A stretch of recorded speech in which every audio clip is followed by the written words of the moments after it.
All right, hello and welcome in. It is Sunday, 12 April 2026. I'm setting up for Censorship Sucks Roundtable Radio Show.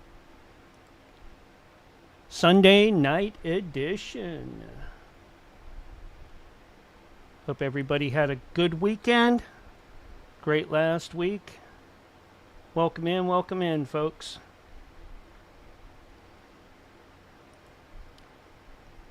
It's a Willie night here on Censorship Sucks because it's Sunday.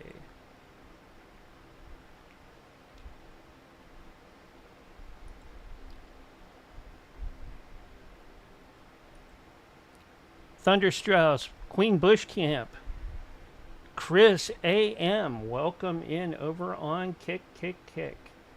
Thank you for the support.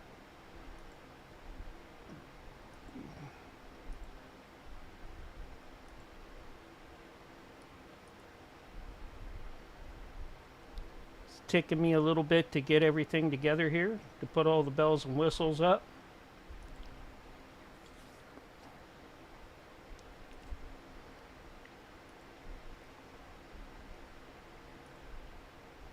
But we should be good to go here very shortly.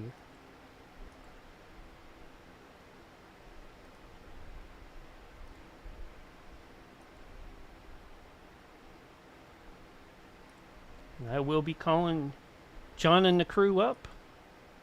Just a sec.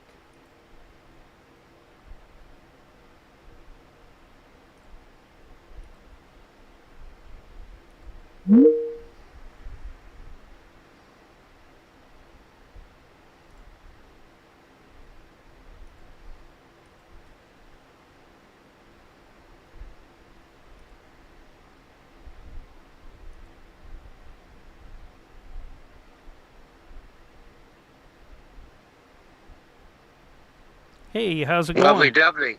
How you doing, mate? Doing pretty good here. Lovely doubly. I'm doing pretty good too, mate. Look at these. Play with your down unders. Uh-oh. That ain't down under. My British. down unders are not shaven. I can tell you that much. A short scrotum is quite a thing to I can't remember the rest of it. My brain's not working.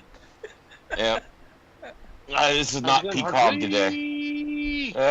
You got parts of me. I'm not 100% here. And how about 69er? How you doing? I'm doing well. Been gorging on spring football all weekend. So. Oh, nice. Oh. I've been up to my elbows in bees. Bees. Yes. Are you getting paid in honey? Not yet. Ah. It'll be a while till they make honey. I won't be here when they get to that phase. But when I get back in the fall, or the fall, it'll be like overloaded. Now you said they're sending you a bee suit. Oh, I got it. Yeah, I've already got that. Now, is it a suit or is it a bee costume? So you kind of blend in with them. Well, it's not a head to toe suit. It's a jacket, right? It's a jacket. So it goes up and then it's up the hood. You know what I mean? And I got gloves to go over, to make it all good. But I just so wear they can still come up your pants leg and nail you. They can come up my pant leg. Okay. And today I was standing right next to this big old I don't know, swarm thing on the ground that I forgot all about was there, and I looked down and my left foot was literally covered in bees. Uh-huh. Very nice. Yep. I was like, okay.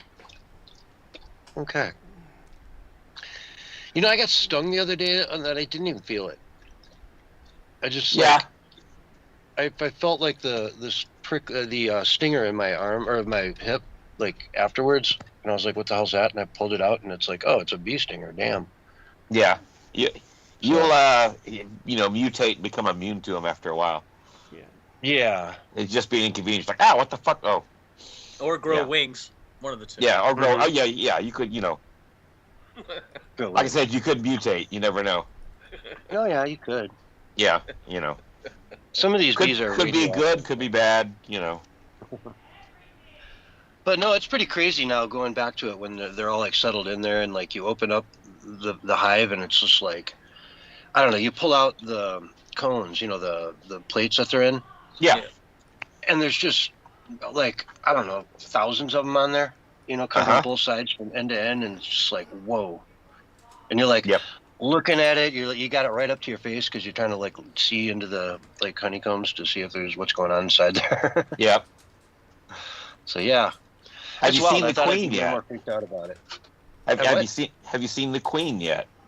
Yeah, but I can't say that I've seen them. There's 8 queens. Okay. Because there's 8 different. Where are these beehives? San Francisco? But I'm bummed. They're not on a blonde's head, are they? Different hives, so you need one right. queen per hive. Yes, one queen. I'm aware. I run my own apiary. And the hives are 3 boxes tall. Okay. And then we got the sugar water thing on top of it that you turn upside down. Yep. And we put some pollen patties in there. Okay. They've been eating those up.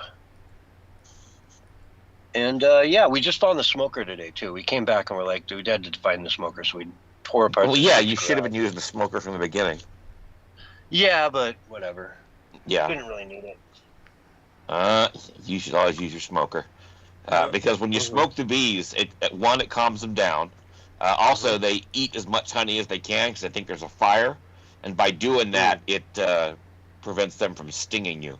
Because basically their stomach is so full, they can't get their stinger around. Yeah. Yeah. But the other guy's like when you get the Vikings drunk before battle. Exactly. Or if you had too much alcohol and can't perform the task, if you know what I mean. Yep, exactly. Yep. Yeah, I've only been stung once, and it wasn't even anywhere near the beehive. Okay. Oh, yeah. My buddy's been stung like 10 times so far. Okay. But he's like, I don't need yet? that hat all the time. I don't need to wear that thing right now. I don't need gloves. So I'm just going to pick these things up, and I don't need gloves. And it's like, ow! He's going to mutate. You're going to hear stories about some man caught stealing pollen. Yeah, it's not going to be good. He's going to be rolling around in flower beds, gluing stuff to his legs. Yeah, it's not going to go well. Trust me on this. Yeah, we'll have to call Jack Carey up. Yeah. Yep. Have him on the Wednesday show. It'll be a new cryptid for us. Yeah. The B-Man? Is there a B-Man? There has to be a B-Man I'm already. sure there is. I mean, there's cat people, Other than dog men, everything, Yeah, there's got to be a B-Man. Well, I mean, there's a Mothman, so you would think. Oh, exactly. Yeah, but that one's not just located in out near the Pine Barrens and all that. It goes to Chicago too, apparently. All right. So there's a Mothman. Apparently there's a human centipede, but don't Google it. Yeah, you don't want to see any of those. Yeah, that's not a superhero. Yeah. That's a really bad night for a couple days. Yeah, but a funny South Park episode. True. Yeah. Yeah. True. Yeah. So if you want to Google it, add South Park to it. So. I had a friend of mine who's like 70, and I was trying to convince him that South Park is like, dude, like, you got to watch it in your lifetime, right? Right. And so that was the episode that he saw. He like tried to watch an episode and watch that one.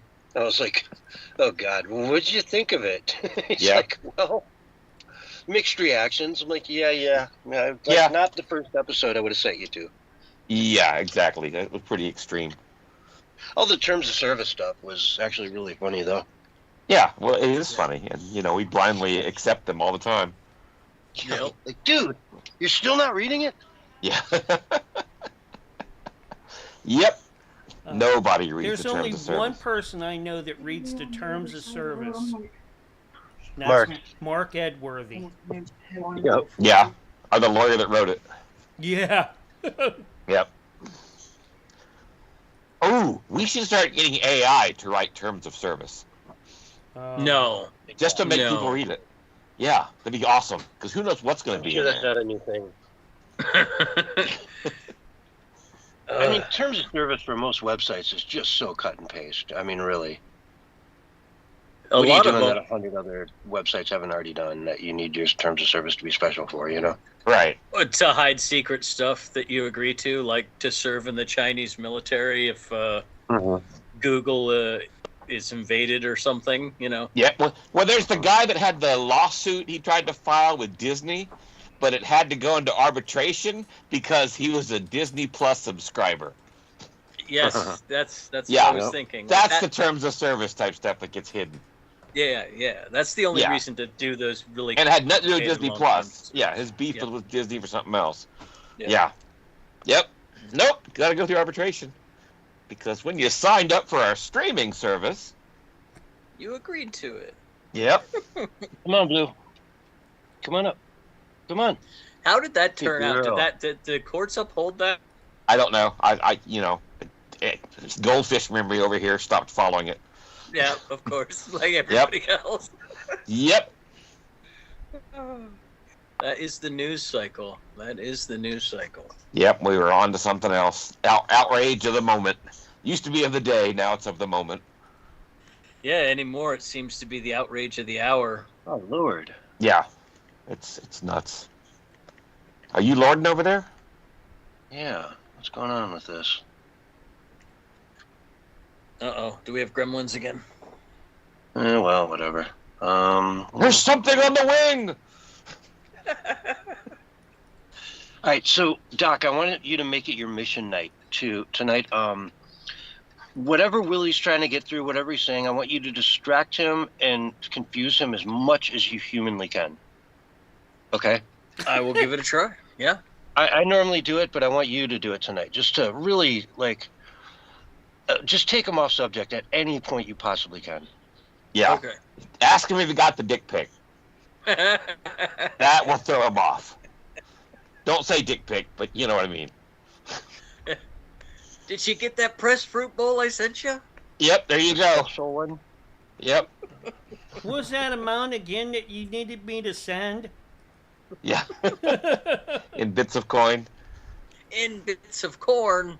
Yep. Bits I of don't know corn. about There that. you go. You said bits of corn, right? Yeah, there you go. Dealing in maize. That's bits of corn. Yeah. I mean, empires were built on it. I mean, Yeah.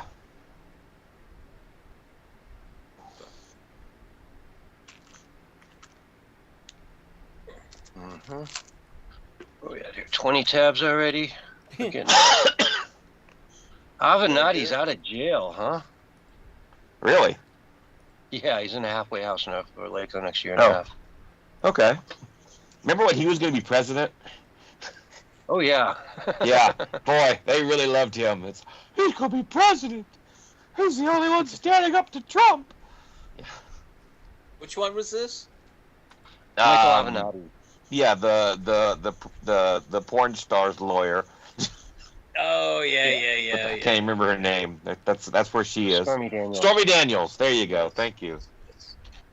Told you I wasn't all here. I'm a OnlyFans subscriber, so yeah, I know. Oh, okay. I know her well. All right. Yeah, she been rode hard and put up wet. Yeah. Put up dry. Yep. Or as Trump calls her, sloppy Daniels. Yep. You would know. Oh, I thought Yeah, you called yeah. it horse face. I'm sorry. What's that, Mark? I thought his name for her was horse face. Oh. That's one of them. Yeah. Yeah, it's amazing how these guys get in these scandals with these women, and then like 30 years later, it's like Juanita Broderick, right? Mm-hmm. Who? I mean, she's like a grandma. She's hardly even hot in any way, shape, or form. And it's like, dude, you really couldn't help yourself over her? Like, really? Yeah. Well, come Yeah. on, big. She was a little younger then. Yeah. Yeah. I our wrote a gilfs. song about Yeah. that. Yeah, I don't want to hear it, Mark. Yeah. Sneaking and peeking. Bigfoot's into Yep. MILFs. Yep. Yeah, I even had Jerry Reed sing it for me. Yep. We got to start looking at this like Jeff Goldblum in Jurassic Park. Just because you can, probably doesn't mean you should. So, think before you prompt. It's valid. It's a valid. Yeah. It's a valid. Yeah, think before you prompt. because depending on the AI, it'll do it. Yeah. No, Yeah. it usually just tells me can't use that prompt.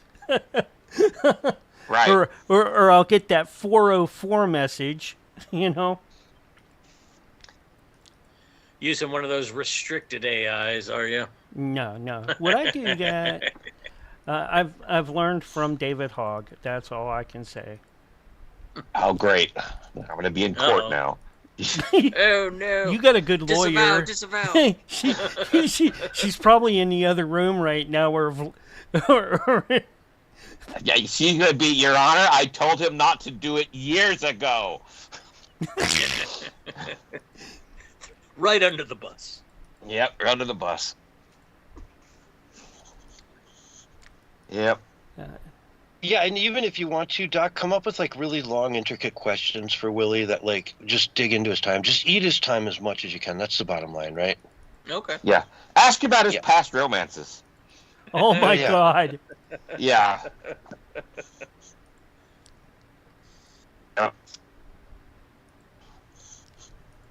Ask him if it's true he actually fed his girlfriend to that whale. Well, I'm curious who he fed his what happened to the alligators and the monkey situation after he tried to invade the alligator Alcatraz to break out that. Who was he trying to break? Was he trying to break out Hansel? Yeah, he was trying to break out. He was trying to break out Hansel? No. Yeah, I think Hansel is happy there. He's a snake handler now. No. What he wants. That, and he's been bitten so many times, he's lost a lot of weight. It's kind of He like was trying to poor do man's that Ozempic. immigration scam. I don't know what he was doing. Yeah. His Probably immigration scam. You know how it is. his brother-in-laws. He breaks them out and then he takes them back to get the money. Yeah. Yeah, I knew it was mean, something like that. he snitched on Hansel. I don't think he'd break him out. No. Yeah. He will not Unless break he's him out. going to turn him in after breaking him out, because you know how Willie is. Well, yeah, you get the 5K payout. Yeah. He'd make Hansel pay to get broken out, and then he would turn around and flip him and get the reward, because that's just the way Willie is. Yeah, and then It's good business. and then didn't he have tried to get Hansel involved with the monkeys too, to go on the pizza plane too with Biden? I hadn't heard that one. Yeah, I mean, I know this was that a while Willie back. has been generating money getting Michael the Midget to wrestle monkeys in the town Wrestle square. monkeys. Monkey wrestling. Yeah, he's been That's doing monkey dangerous wrestling. for a midget. Monkeys in like the Congo that are going to war with each other, ape war. I heard about that. Yes. Yeah, I'm going to bring that one up later. 2 chimpanzee clans in Uganda. They're just going to war with each other. This Nobody's Oh, just in. like Censorship sucks. Canceled for racism. Oh boy. Oh, that's funny. Yep.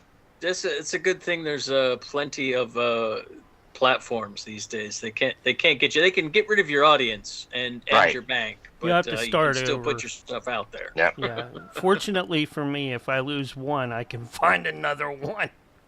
Yeah. With as Yep. many as And besides, you're on the stream out airwaves, to, so you know.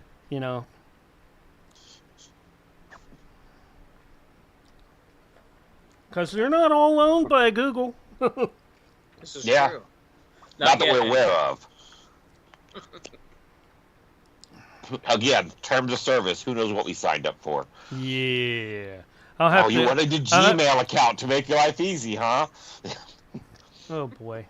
I have to. Yeah. I have to send my stuff to Ed Worthy so he can go through it.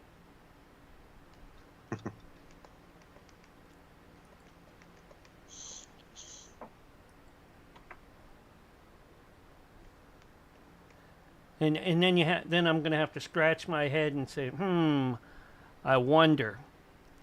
When he says, "You're possibly okay," I'm like, That's never good. yeah, I'm like, yes or no, Mark? Come on, straight answer. Yeah. Well, the risks of And he'll be like, mitigated. yeah, and he'll say something under his breath, and I'll be like, oh, okay. I want a yes or a no in writing. Notarized.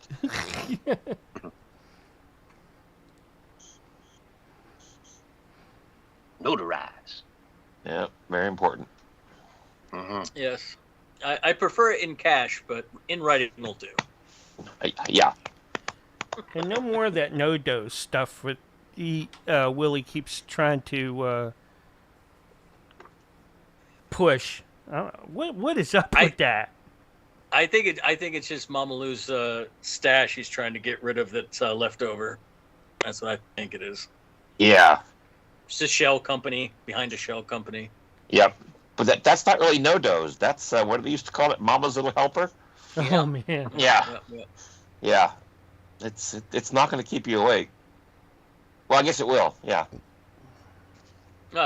Depends on which helper it is. The morning helper or the evening helper. Yeah, exactly. Or the hamburger helper. That's the other one you got to watch out for. Hamburger helper. Yeah. Yep. The evening helper. That's funny. The morning helper, the evening helper. Yep. And then there's the gardener. Do you want to go up or do you want to go down? Yep. The elevator goes both ways. Yeah. Mm-hmm. That makes it a bivator? Family friendly, sir. Family. That was family friendly. Depends on your family. You haven't met mine. Yeah. This is true. Yeah.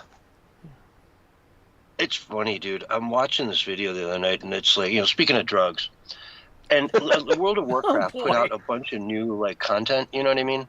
Mm-hmm. They did an original version and this version, that version. They put out and it's got millions of people signed up. The servers are going crazy, and I was shocked because I check out some videos playing Warcraft for the first time in my life or whatever, and it's dude, I couldn't believe how insanely crowded it all was. How just many people were on the server. Yeah. And it was watching somebody do crack cocaine after meth has been the thing for the last 20 years now. You know what I mean? Right. You're just going back and doing a drug that nobody even does anymore. But yeah. Wow. It's yep. It's well, yeah, it's a good drug. Maybe he was doing it ironically. Right? No, there's a lot of content out there on that stuff. Oh, okay. Yeah, well, unfortunately, everything is content now. Everything is content. Doesn't matter it's what's just come going back on. full circle, It's it'll be popular for a few months, and then and then hopefully people AI will destroy it all. So, Yeah, there'll be two waves of people. The ones that get bored of it and move on, and the other ones just get addicted and will be stuck in that world for the next year and a half. Yeah, it's like the Matrix. Yeah. Yeah. Yep. Oh, Doc, did you ever play any of that? Doc is muted. Oh, he is. Yeah. I doubt he did, though. He was probably raising his kids and doing all that stuff. And yeah. Well, I didn't play World of Warcraft, but Hmm? Nope. I played no for a lot of EverQuest. too much. None of that. I was a guild master in a couple different guilds on a couple different servers. Okay. Big ones. Yeah, I guess I was in the industry and games no longer had joy. Yeah. I know what that's yeah, like. exactly. Mm-hmm. I lost a lot of joy for watching football when I was coaching because I had to do. It became work. Yeah. Yeah, it became work. Yeah. Yep. It's like, man, well, he used trilinear filtering there, and he didn't really need to do that. Yeah. Yep. Especially during the off season when all I'm doing is cutting up film for coaching sessions and all that stuff, and it's all you're doing is watching tape after tape after tape after tape, and you're saying, I couldn't watch a full game of football for 2 years after I got done coaching. Yeah. Wow. Yeah, you can't let your they say do what you love and you'll never work a day in your life. Right, but then you'll be broke. But then you'll come to hate what you love in time. Yeah.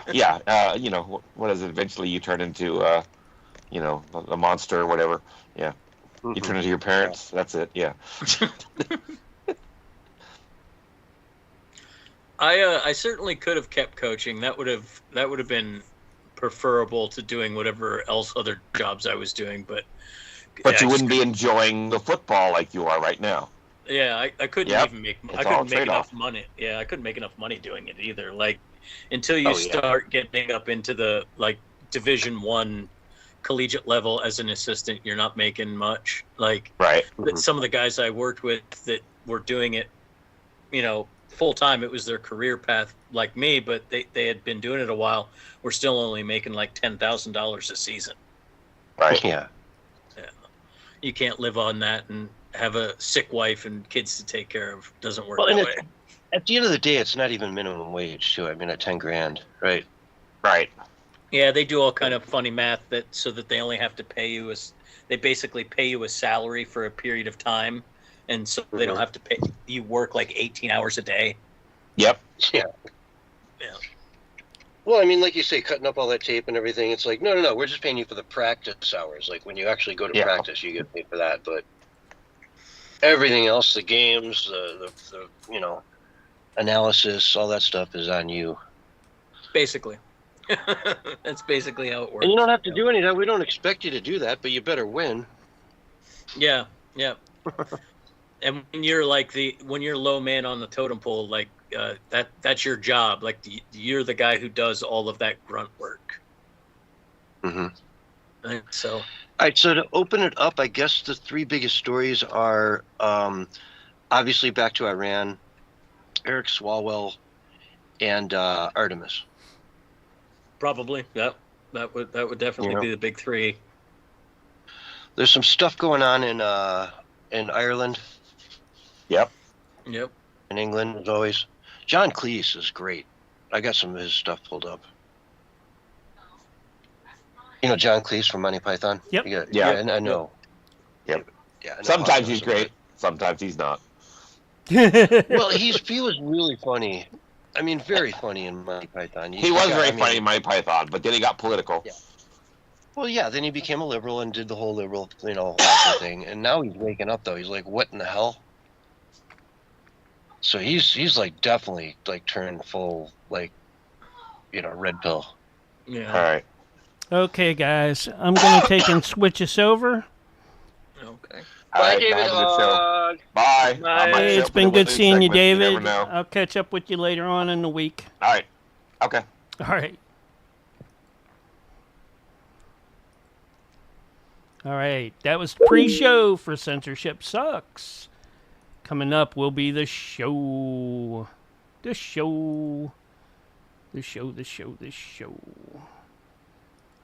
To get them everybody back up and running again.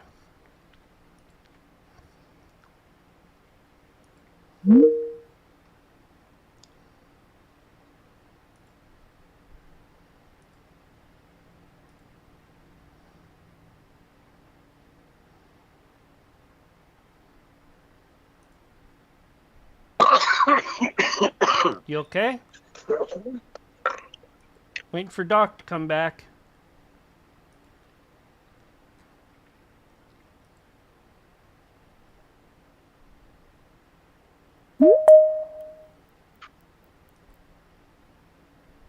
Oops. Got him. Okay, cool. I was just going to get.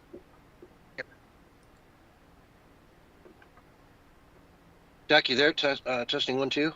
1, 2, 3, 4, 5. Yeah, Okay, there great. you go. Not right.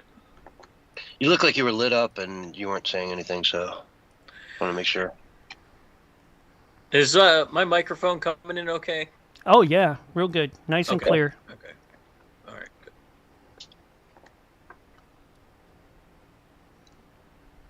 Sometimes it likes to give me trouble.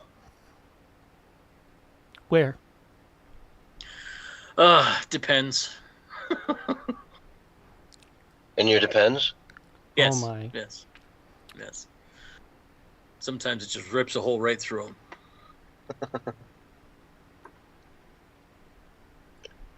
Okay, let's see. Actually, I've got a lot of stories tonight, too. It's not all on those three, thankfully. Yeah, there were some other interesting stuff out there going on, for sure. It's been a pretty wild couple weeks as far as news. The Iran stuff has kind of put a lot of stuff in the background, but there's been a lot going on. Yeah, I mean, Hungarian president lost. You Moonshine is coming back. The riots in Ireland, and Yeah. 30 seconds, fellas, So what? till you go live on the radio When? side What? Tonight? right now. over there. No. Here's your Yes. countdown. Possibly. 5, 4, 3, Flat 2, 1. And you're live and on the radio side for the very first time tonight, right Flat Earth. now. Hello, everyone, and welcome to the Censorship Sucks Roundtable Radio Show. Sunday night edition for April 12th, 2026. With me tonight, we've got Doc in the house. What's up, Doc? The sky. Artemis is down though, so that's good. Mm-hmm. That's good. But It was doing up. pretty good. Yeah, it was Yeah, up there Artemis for a was while. up. Yeah. We could probably start with that one. I mean, what a great day for the world and therefore America. Well, completing the mission, yes, absolutely. Mhm. There were some. I mean, because you know how the reputation of NASA's been the last few years. I'm glad that they were able to complete the mission without any major failures. There were a couple interesting stories about the toilet troubles. That was pretty funny, but Yeah. everything else seemed to work. Yeah. Yep. I had a meme I shared on my page of Marco Rubio sitting in the Senate with a spacesuit on, holding a plunger. Yeah. Yeah. That's a good one. That is a good one. Yeah. Marco, we're going to have to send you up there to unplug the toilet. Can you do it? I have to say though, as cool as the Artemis mission was, I feel like they did a bad job of really, like, I don't know, making it a cool thing. It just didn't catch in the zeitgeist. There's a lot of distrust in government right now, and because NASA was doing it, it seemed to just not catch fire. And Yeah. it was just something. It just seemed like it didn't have the excitement that it should have. Yeah, I saw some people on the left talking about how, what a waste of money. Why are we doing this? It's a gray and black rock. What are we going to learn there? Nothing. Like, space travel has absolutely nothing to benefit humans. Nothing. But yeah, no, I think they could have done a better job bringing in like the Mark Robers of the world, the big YouTubers that are into science and stuff, to really make them a part of it and make it like this big social media experience where all the key people are like behind the scenes, going through all the details, explaining everything, as only they can, of course. It would be something that would make it much more interesting. Like you say, they blast off, they go around, they come back. A lot of conspiracy theories and memes, come out in the meantime. And, I was just happy to see them landing safe. It was funny because I knew that they were going to land about like 7 minutes after the hour. So at about 6 minutes after the hour, I tuned in. Yeah. And they were like to the second on schedule. You know what I mean? It was like, if I'd have known, I would have checked in probably 5 minutes earlier to catch some of the drama, but I just watched them float down and land. It was like, oh, nice. Yeah, and the amount of anti-science kind of like, oh, it's fake, or they didn't actually go, or this kind of, it just, we could have shot all of that down. They could have really just hammered it, like you said, with the social media, and really put all of that and put it to rest, and also been like, hey, look, we figured out how to get through the Van Allen belt again. This means space travel's back on, guys. This means we can go mine rocks in space, and we can expand our empire in space. Like, this is cool stuff. This is something for you to look forward to in the future. But they didn't do that. It's sad. That's the only part about it that I'm disappointed with. But it was very cool that they completed the mission with no hiccups. What'll be interesting is to see when like Tesla does it. Right. Yeah. And when they go, say, and land on the moon, and they might beat us to it, quite frankly. And how much they put into it, what kind of social game they put out there. Yeah. right? To really get people interested in landing on the moon, watching that ship. It's going to like fall over kind of thing onto its side, and then it'll rest there on its side, and that will be the space station up there. Yep. Yep. Yeah. I saw Really the cool idea. yeah, I saw the design. They did have a little short design video that shows you like a graphic of what it's going to do. It's really ingenious. First of all, like what they're doing. But second of all, it's the fact that you now have competition to see who, like from the private sector and from the government sector, means that it's real. Like there's going to be something happening in that realm very soon that doesn't matter what's going on down here. They're going to keep going because there's money to be made in space, and they've figured out how to do it. And I'm pretty excited about that future for the young folks. And you just know that if Trump can be the president that puts a man on Mars and brings him back successfully, he's going to want to do that in any way, shape, or possible way that he can do it. Yeah. And even if it doesn't have anything to do with him, if it can be done during the time he's in office, he can claim it, and he'll love that. Yeah, or even if he can like spearhead, like he did with Space Force, spearhead the initiative and then pass it on to JD Vance, and then make it happen, kind of thing, right? Yep. Anything that can make his ego feel better about itself, he'll be all for. Oh yeah, which is a good thing and a bad thing. It's a bad thing, of course. Right, because he might put some people into complete, life and death situations because he just wants the glory. But, you want somebody as president who wants to go down in history as the best president ever. You know what I mean? And that's what he wants to do, is to go down as the best ever, the GOAT. Right? Have like no comparison whatsoever. And he's kind of up there.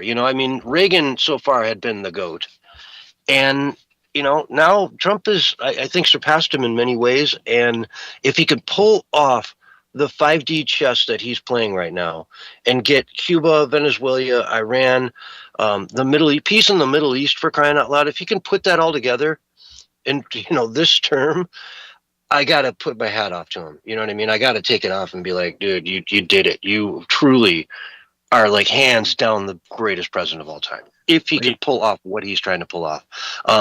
Heck, he's trying to, redo the what is it, East Wing with the ballroom. Yeah. Yep. Build the big done. tower. Wants to build the big arch, the memorial out there. If he accomplishes all the stuff that he wants to get done, he certainly will go down in history as the greatest, if not one, one of the greatest, if not the greatest. The problem is when you swing for the fences, you generally either hit a home run or you miss big. That's the only downside with that kind of leadership. But it takes, like you said, it takes that kind of leadership to be great. You have to want to be great to be great. And so we'll see how it all plays out. But I think the fact that he's spearheading the reignition of a space race it's a pretty big deal, a bigger deal than people are making it, for sure. Yeah. And before it was a space race, when we think of space race, it was the Soviets, right? Now it's Elon Musk versus America. You know what I mean? Versus the Chinese, versus the Indians, versus anybody who has enough money to throw rockets in space, because they've realized that not only are the satellites valuable, but there's mining potential, especially if some property can be claimed on the moon before the Americans get there, and so there's lots of push to do this. It's pretty interesting. It is, and God bless them. I'm so happy they made it back, and it was cool to see, and let's see more of it. And again, I can't wait to see what Elon is going to be doing with this SpaceX project, because I think it's going to knock the doors off of what NASA can do at a fraction, and I mean a fraction of the price, right? Yep. What did they say this costs, like $40 billion or something? Yeah, some insane. Yeah, I think it was 40-50 billion, something like that. Yeah. That's why the lefties were complaining, because they wanted it to go to the homeless so they could do more drugs or something. I don't know. Well, Elon Musk will do it for $2 billion and get it done, and leave the just set a whole station up there in the whole 9 yards, get everything ready to go, so that it's just about landing more of those up there, then putting the robots up there to build more, to build it all. Yep. And then off you go. Eventually, the humans come sliding in, and it's all built and beautiful. And the first humans that step foot in that lab, it'll be done. It'll be brilliant, huge, spacious. There'll be plants growing everywhere and fresh water on tap and the whole 9 yards, Yeah, that is the one huge upside of all the technological revolutions that we're having. Like, we can really do what Elon wants to do by the time he's done in life. It'll be amazing for humanity. Yeah. And I mean, there's another dude who's really going for the fence. You know what I mean? He's not trying to get on base, right? No. He's going He's pointed at the outfield, at the parking lot. Yeah. Yeah, he's calling his shot at home plate. He's like, we're going for the fences. Let's go. Exactly. And so far, he's been hitting them pretty well. I mean, he's accrued so much money. And this Tesla IPO, oh my God, he's going to be like the world's first trillionaire, hands down, like easily. Like, he might make $1 trillion that day. He may end up being the world's first trillionaire before the IPO hits, depending on what happens if we can get this Iran situation squared away. Well, there you go. Yeah, I'm seeing EV sales are up quite a bit in the last month or so because gas prices went up. So everyone's freaking out, and they're trying to buy EVs as quick as they can. Which, it makes sense. It's always been the way that, like big pickup trucks sell less when gas is high, and economy cars, you buy more of those, and, so on and so forth. And then the gas gets cheap and everyone's like, I want a Hummer. Yep. I've been alive long enough to see the swing back and forth multiple times. It does happen that way. Yeah, so we'll see what's going on with that and where that all lands. But it's just fun to be alive to see this kind of stuff, It's always cool to be around to catch history in the making. And that was definitely history, Yeah. That's the furthest any human has ever traveled away from the planet. The Apollo didn't go quite as far as these guys did. Yeah, it was impressive. A scientific feat, an engineering marvel that should have gotten a lot more attention for people. So take a look at the video if you haven't seen it, folks. It's interesting. Yeah, absolutely. Go check it out. It's beautiful stuff. It's history in the making. But as we talk about history in the making, let's get into one of the biggest slime balls in Washington, D.C. They don't make them slimier than this dude. He will sit there on television, look you in the eye, and lie to you. Lie to you. Eric Swalwell. I mean, this guy's been out there for years. Fartwell. It's the guy that farted on national television. Big, juicy one. He kind of moved his butt cheek up. You could tell he kind of moved his butt. He thought it'd be silent, and it wasn't.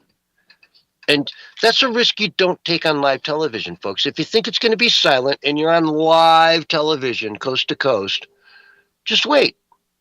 Those clips are like usually 2-3 minutes long. You can go, 2 or 3 minutes. If you've ever been on a first date before. Yeah, you got to clench. Yeah. I mean, Doc, you've been on a first date before, right? Oh, yeah. Standard protocol. You don't take the risk on the first date. Nope. No. The third date, maybe you can, take a little risk and see if it comes out silent. And if it does, good for you. Just roll the windows down. Stat. Very true. But his behavior in choice making hasn't been quality. He was also sleeping with a Chinese spy lady for a while too. So. Okay, yeah. All right, so let's get into Fang. Fang is the spy. Yeah. She approached. Was Victor Davis Hanson around the same time. And he was like, yeah, she came in and she tried to get into my, and I was like, no, get out. I had a staffer with me the whole time, took notes of it diligently. Right. And was like, I saw that coming a mile away. Whereas he just walked into it. And what the heck? He was probably like, okay, you're a Chinese spy. So what? I'll sleep with you. I'm not going to tell you anything. Yeah. Right? The guy just doesn't seem to have the best decision making. No, so this is the thing, folks. What happened? Big breaking news. Eric Swalwell running for governor of California. He's out. He is out. He got caught Well, let's put it this way. He didn't necessarily get caught.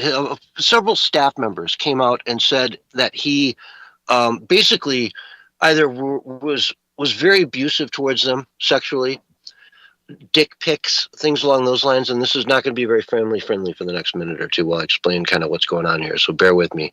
But he even actually, raped one or two of them, allegedly, is what they are claiming. Believe all women, right? He was big time behind the Believe All Women movement. He's, a congressman from California, wants to be the governor, one of the front runners for the governor right now. And this came out. His staffers are coming out and saying, hey, man, this is no good. And I've heard the interviews with them. They've been on CNN. They've been on Fox. They're out there talking. And it's very believable. Their stories. It's horrible stuff. And then additionally, now other films are popping up with him, like making out with a couple different prostitutes and stuff, doing all this stuff. He apparently, allegedly, may have raped one of the prostitutes. Now, how do you rape a prostitute, folks? How do you do that? Are you that broke? What, you ordered up, you don't pay her, and then how do you even do that? You pay them for sex, you have sex. How did rape get involved with a prostitute? You call them up and say, no, I'm not going to pay you, like, give it to me anyway? It's kind of insanity.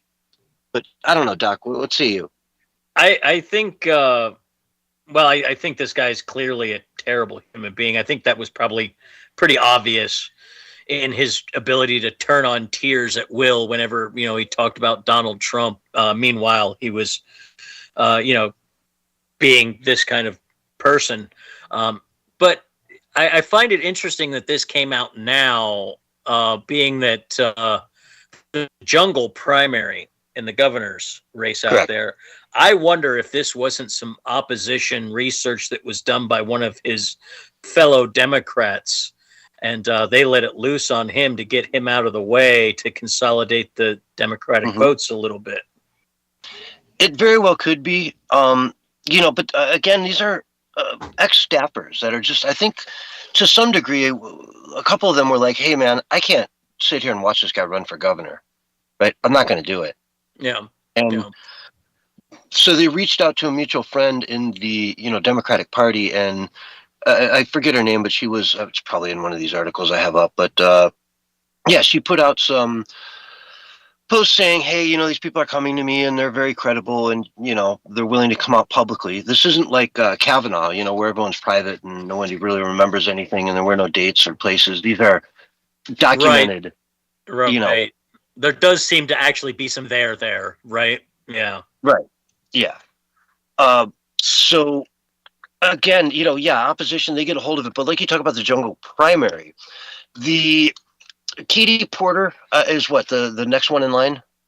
Basically, the next Democrat, yeah. But I think the top two are still Republican in polling. Yeah, last I saw, there was Hilton and another guy, the sheriff down there in Riverside, and then it was Swalwell and Katie Porter and a few other Democrats behind them. It was like 6 more Democrats behind them, basically. Right. So jungle campaign means whoever gets first and second place goes into the final race. It can be 2 Republicans, it can be 2 Democrats. It usually is 2 Democrats.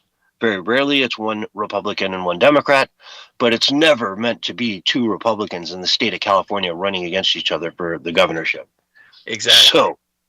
So if this happens, it's a big deal. And again, if he's out, then the rest of the votes have to consolidate back into one of the other 2 people. If Katie Porter gets with him, boom, she's up there. Now she, in her divorce proceedings, was alleged to have, I don't even know if I need to say alleged here. It's in the documentation, it's in the record from her divorce proceedings that she put scalding hot mashed potatoes over her husband's head in an argument. He got burned. It was a dangerous thing, and she, hurt him badly by pouring scalding hot mashed potatoes over his head. There was that video that came out of her talking about, I don't know, electric cars or whatever, and one of her staffers walks behind her in the shot and tries to correct her and say, hey, you mentioned this, but it's actually this, so, let's start from here and start. And she just drops F-bombs on her, berates her. Horrible, horrible person. You know, Yeah. just her personality came out there, Doc. And you just wouldn't want something like that anywhere near power. Well, no, and that's why my money's on her campaign being the one who spearheaded to hunt these ladies down and get them to go on record. That would be my guess. Yeah, apparently this stuff had been rumored for a long time. People had known about it, and it wasn't some new thing. No, it was. So. Well, I think there's a lot of this. We've talked about this with other political candidates. There's kind of just this well-kept, well-known secret in Washington, D.C. that a lot of these people are scumbags behind the scenes. Just is. You know, he happens to be one of them. You know. Yeah, how many of them are just horrible to their staff? You know, I mean, we all talk about how Kamala Harris went through 97% turnover of her staff, and you know, in both the campaign and in her vice president's office. You know, just massive turnover because you're just not a nice person. You like your Cabernet Sauvignon. You want to be right about everything without doing any homework, and so when you go out and make a fool of yourself, you have to get mad at somebody, and you're not going to get mad at yourself. Nope. No. It's like Hillary used to make the male Secret Service guys hide in like the closet or something. I can't remember exactly what it was.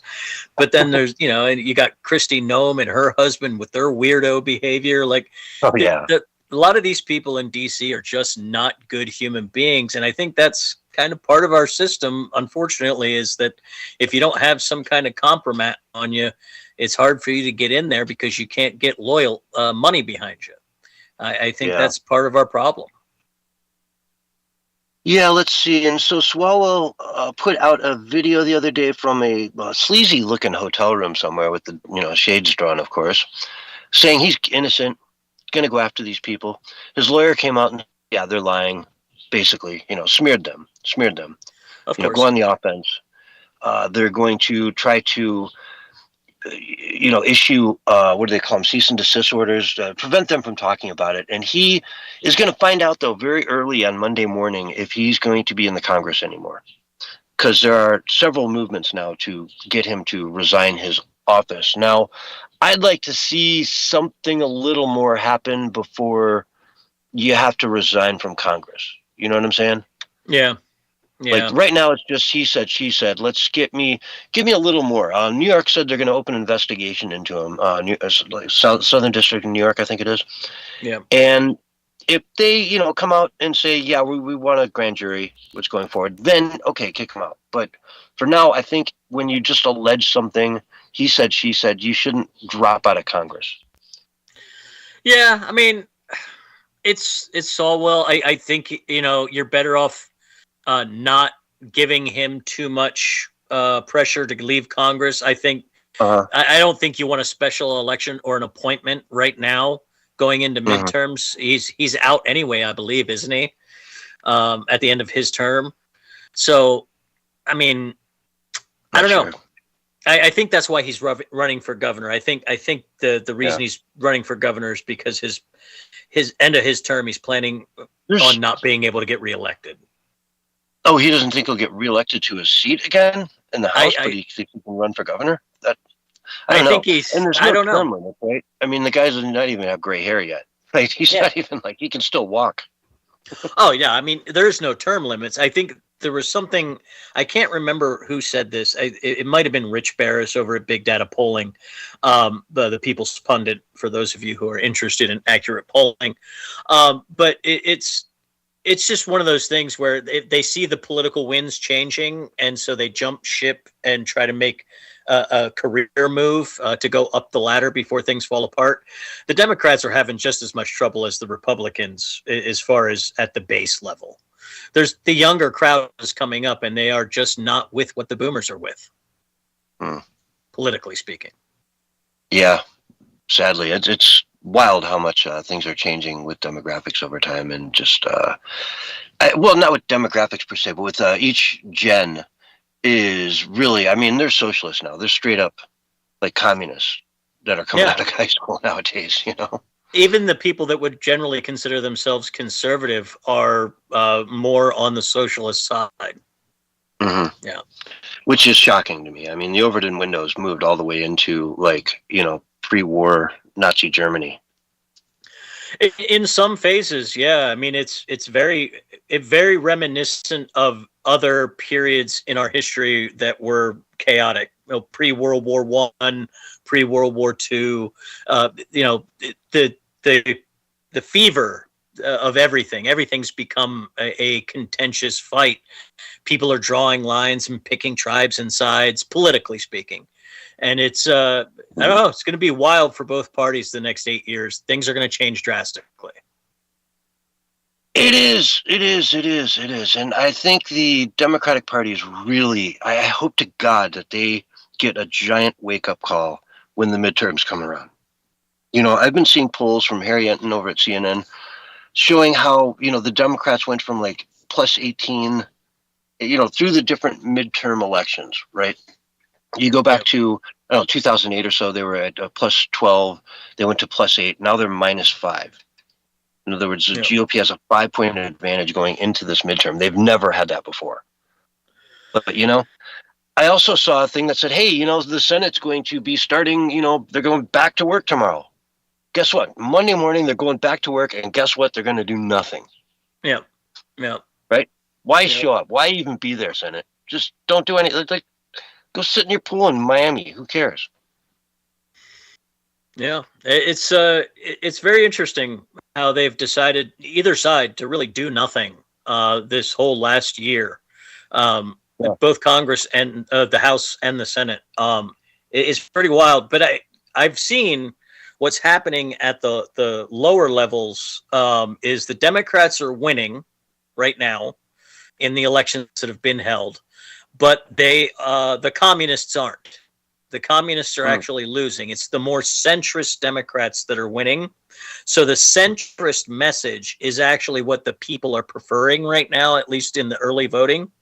So we'll see how it plays out. But hopefully, look, if we get corporatists that act like leftists, it's no better than having leftists. So there's no way I could vote for a Democrat, but the Republicans are just not helping themselves out at all. The Republicans in Congress and House are just not doing anything to support the president. They don't see any urgency at all. Like, they None. just don't see any urgency in anything. Yeah. It's sad. And I mean, for a lack of leadership, I guess. It's crazy. I mean, you talk about centrist, and Trump to me is very much a centrist. Look at his history, man. He was best friends with Oprah Winfrey forever.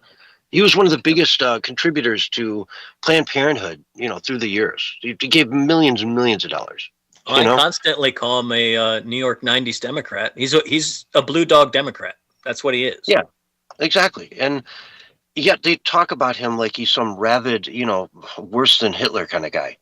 And it's just shocking. Like, you don't know what a centrist is, folks. What's so really radical about what he's doing? Yeah. We shut down the border. So what? We're exporting people. Obama kicked so many people out of this country. It's insane. We're trying to catch up with Obama here. Well, it's I think really optics, the social media environment, the instant information environment is not nearly as controllable optics wise as previous media cycles have been. And I think the bad press on Iran and the Epstein files and the immigration fight in Minneapolis, that bad press has covered up and made a lot of the senators fearful of doing anything. They don't want to make Trump mad, but they also don't want to get kicked out by their base. Exactly. And we've got these sites too. When you talk about social media, what is it? Blue Sky? Yep. That I've never been on, but I bet if I got over there and really spent some time digging around, well, I'd probably get banned immediately for just wishing everybody a good day. Ladies and gentlemen, I hope you all have a great day today. Banned. Get out. What do you mean, ladies and gentlemen? What about me? Exactly. That is Blue Sky. Them? Yeah, that is Blue Sky for sure. So, the left used to talk about Twitter, the crazies on not Twitter, right? The right wings, and how they all need to be banned, and they're saying they're pushing these radical, crazy agendas that are making people go out and do dangerous things, break the law. But that's happening today over there on Blue Sky. And I've never spent a minute of my show like saying, hey, they should all go over and ban people from Blue Sky. I've Never even covered it. Don't even give them a thought, you know? But that's what's leading. That's where they start from, right? And Reddit and some other, places where they get together, they get into their little Antifa groups, and they'd all decide to ship, would they ship like 6,000 dildos, of all things, to Portland, I think? Oh, yeah. From There was Minnesota? dildos everywhere. Yeah. Yeah, fun, huh? Great use of taxpayer money because some NGO paid for that stuff. And if I'm in an ICE detention center and I'm just a regular person trying to come here to work or whatever, and I look outside and you've hung 6,000 dildos on the fence, I'm scratching my head going, these gringos are crazy, man. It's true. But the Why problem... did these gringos got dildos for us, man? Is this for us? I don't want a dildo. The problem is man. they're so organized that even they're crazy gives the Republicans fits. That's the problem. The Republicans are just so disorganized that there are so many important fights that are happening in local elections in these midterms that they should have been promoting to get turnout out, that they've just failed miserably. It's pathetic how how poorly they've done in helping the president get his agenda done.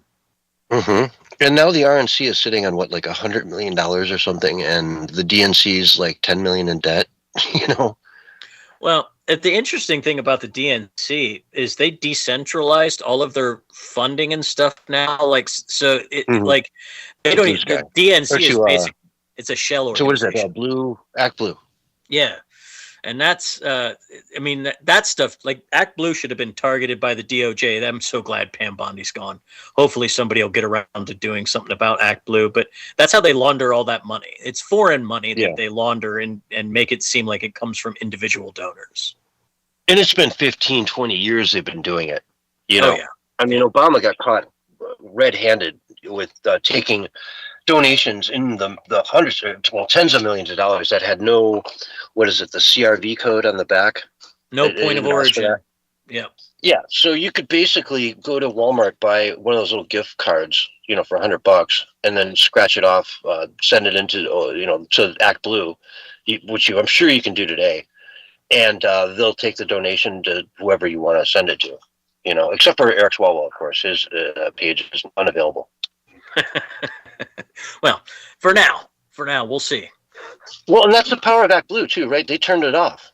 Yep. They said, we're no longer accepting donations for you. Whereas if he was doing that independently and he had people that believed in him and they wanted to send him money, you know what I mean? Well, it's part of their control system. It's decentralized fundraising, but it's a centralized control system for their candidates. Exactly. If we don't like you, we shut you out. We create this mystery, the stir around you, and shut off your funding. And now you can still raise money, of course. If you want to get somebody to write you a check, directly to your campaign fund, then no problem. But you can't get the millions and millions of donations that come in from individual people. And all the, remember the Act Blue, man, they had these people donating, 20,000 times over 2 years, 3-year periods? Like $4 a pop 5 times a day? Yep, little old ladies on Social Security donating 20,000 times a year. Yep. Mm-hmm. And I remember, was it Stephen Crowder or no? It was James O'Keefe went to one of their doors and he's like, "Look, this is your name. Is this you? Is this your address? Look at all the donations you've made." And he shows her, and it's like $4, $5, $7, $15, but like 3, 4 a day for years. It's like, you didn't give Act Blue $57,000 last year over 20, 1,000 different, donations. She's like, of course not. What are you talking about? That's ridiculous. Who would do that? Exactly. Who would do that? Nobody on the planet would do that. Why doesn't that get flagged? Why doesn't that get flagged? Why is there no transparency into this? Now, hopefully JD with his fraud investigations will get on top of some of that stuff, because that is absolutely wire fraud. So, yeah, it's broad, it's extensive, and it's from foreign governments, if you ask me. Some of it is guaranteed, 100%. Yeah, it's interference from foreign organizations. Otherwise, if it was just some billionaire, if it was an Elon Musk, whatever, they just step up and do it. And then you have, of course, the secret funding groups that like to fund both sides. So they donate a little over to this, and then they give a big old check to Act Blue, and so they can play both sides of the game. They really have rigged it pretty well. The guys with the money. Yeah, and if the Conservative Party, the movement doesn't get behind this and understand what's going on, and either A, stop it, or B, if you can't beat them, join them. You know what I'm saying? Right. I don't like to play that way, but they're playing that way. Somebody's got to do something here. If they're bringing a gun to a knife fight, you better have a gun in your pocket. You know what I'm saying? Yep. So it's pretty wild watching all this happen, and they don't care. They come back in the Senate tomorrow, and guess what? They're going to do nothing. Yeah. They're going to do nothing because they don't care. They're not afraid of this. They don't think it matters to them. And to them personally, it doesn't matter. What's it going to change, in John Thune's life or whatever? Nothing. Right? He's still going to have his limousines and his $1 million homes and his, on and on. Nothing's going to change.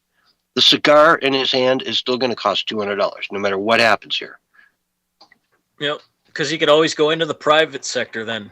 He's got all his lobbying buddies. I mean, let's say you leave Congress or you leave the Senate or you leave one of your bureaucratic positions that you got assigned to. There's a lobby firm ready to snatch you up because you know people, and it's all about contacts. And I'll tell you what, you don't even need the job, and you might not even do the job. You just want the job so that you can cover for all the money that you have in bank accounts all over the world that you can just siphon off and live a lavish lifestyle with. You know what I'm saying? Oh yeah, like all the insider trading. Yeah, they've got it stashed away, and so they want that job to cover for the fact that I would guess in many situations that they've just got too much money to show for it. You know what I mean? If you don't have some sort of job, then people might start saying, "What are you doing having this, $1,000 dinner every other night?" Well, that's part of the reason they're looking into old Ilhan Omar, isn't it? Because she's went from being in debt to being a multi-millionaire, and her husband hasn't yet to make one of his business profitable.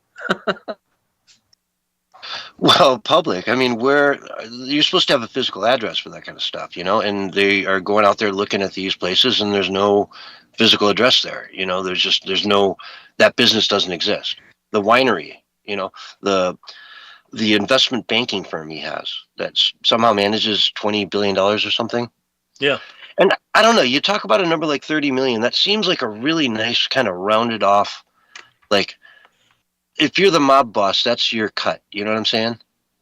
Yeah. When they talk about 8 billion. Yeah. When 8 billion gets spent and stolen in Minneapolis, 30 million seems like a good sort of, you did your job. Thank you very much. You get yours. Everyone gets theirs, right? Yeah. 10% for the big guy or whatever it is. All right. Exactly. And if she's smart, she'll have that money socked away somewhere offshore in Africa or wherever she can get to it. Because I don't think her days in the United States are numbered more than, say, 500. I'll tell you what, there's a real good, I mean, they have the evidence. If they're just willing to do it, she's gone. All it takes is the political willpower, and she's out. Yeah.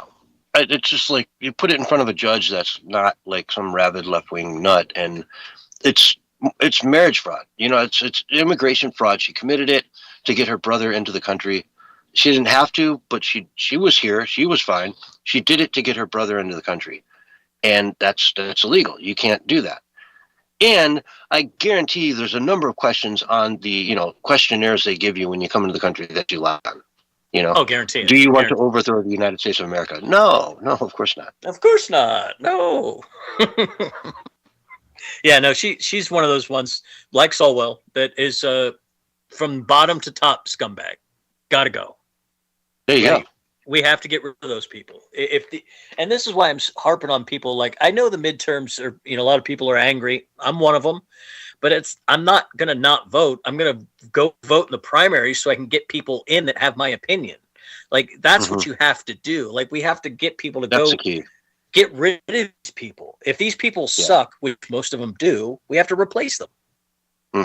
The primaries are everything. I mean, that really is the nuts and bolts of it all. The primaries, man, because you got to find those people that actually love this country and get them into that seat. have a primary, the dude who's been in there for 20 years who sucks, who doesn't do anything, get him out of there. Get our guys in. It's so important in the primary, because if you get the right guy through the primary, he's going to win in a landslide when he stands up next to somebody who's a raving lunatic communist. Yeah. And, it's the only way to show the GOP. It's the only way to show them. You got to primary them. Yeah, exactly. You got to make them scared. Like, it's not a freebie, man. You don't just get into the Congress and you live there for the rest of your life until you're senile and you literally can't even understand the room you're in, a la Dianne Feinstein. And then you're a fool. But anyway, folks, we're about running out of time. This is the Censorship Sucks Roundtable Radio Show. We are live every Wednesday night at 6 o'clock p.m. Eastern Time and every Sunday night at 9 o'clock p.m. Eastern Time. We're going to go to break. We'll be right back after these messages. All right, we're on radio break. Good job. I saw you reaching for your microphone when we had like 15 seconds left. So I was like, all right, I'm not going to let you interrupt us when we have 15 seconds. I'm going to do the long outro. Nailed it. I nailed it, man. Fuck yeah, I made that outro my bitch. You did, didn't you? Stuck that landing.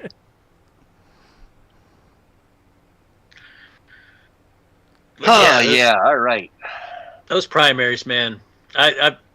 It's where it's all at. Like, I'm here in Oregon. It's a big deal because we have a huge primary field, and there's a bunch of if you're not going to pick the right guy, he's going to get crushed by the Democratic machine out here. Like, we need the right guy running. Wobbly? No, the guys don't live in California at all. Doc, I'll tell you what. If you can get the right guy on the show, if you want to invite him on, do it. The guy, they're super busy. Like, I could try to reach out to them, but it's difficult. Yeah, just say, hey, Sunday night at 6 o'clock. Come on for a half hour. Yeah, I'll see I'll see if he can. David's a good guy. He's a really good guy. Be like, look, it's a 2-hour show. If you want to give me 15 minutes at any point in the show, just tell me what time you want to come in and done. Yeah. He's one of the J6 guys that got arrested. Oh wow! Like 3 years after the fact. Mm-hmm. Like, he was one of the ones that was picked up in those later sweeps. Mention Brent Hamachek in Human Events, and his affiliation with Charlie Kirk, and that he's been on the show for 5 years, right? Yeah. And you'll get him. Yeah, he's a good guy. He's a little young, and he's coming up against the machine out here, but he's pulling in second place, right behind the. There's another guy. He's kind of wishy-washy on a few things, but overall he's better than what we got. But he's part of the old money club here in Oregon, so it's kind of, That'd be cool, though, if you accomplish that. I'd be very impressed. I'll see what I can do. Okay. Wobbly goes. The only these two warning is the Willie segment, right? Yeah, we'll take 15 minutes out of Willie's segment, then give it 10. Hey! Who's this clown? Oh. Wobbly says, "Do these two?" Can you guys hear me? Hello. Yeah. What's up? Yeah. Wobbly says, "Do these two live in California?" I said, "No." No, do not. I did once for about, I don't know, a year maybe, part-time. I live in what they call California Junior, which is Oregon.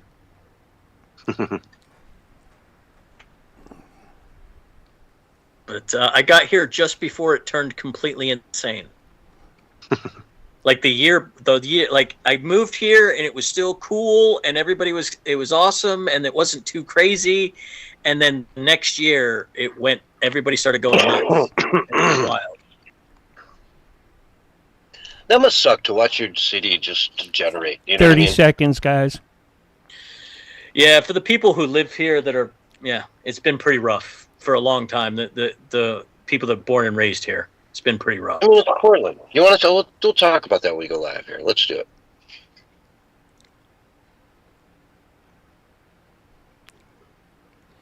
And here's your countdown. 5, 4, 3, 2, 1, and you're live right now. Hello, everyone, and welcome back to the Censorship Sucks Roundtable Radio Show.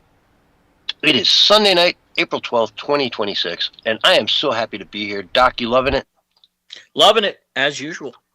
Loving it. We're having a good old time talking about scumbag politicians. Yeah, they are. Space adventure. Yes. Also a good thing.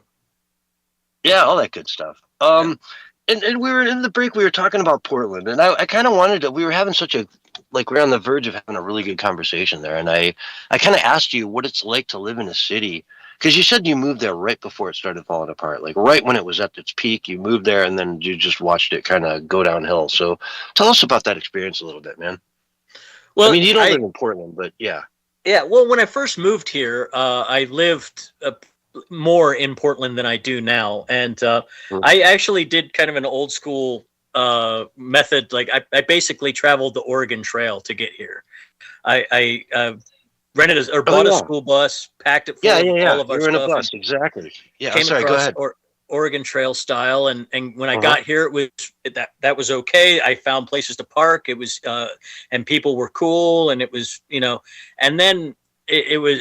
I found a job right away. It was easy to get into the cannabis industry, no problem, and everything was going very well. I had an apartment and was looking for a place to start working on the bus, decking it out, and then it just they started making all these changes to the laws, and the homeless people started just flocking to the city from California and Washington, and it just compounded, and it slowly, day after day, you could see just the city, the light leaving the city, and as people flee, it just gets worse and worse and worse. And every day I read the news, and there's another store that's been here for 50 or 60 years closing.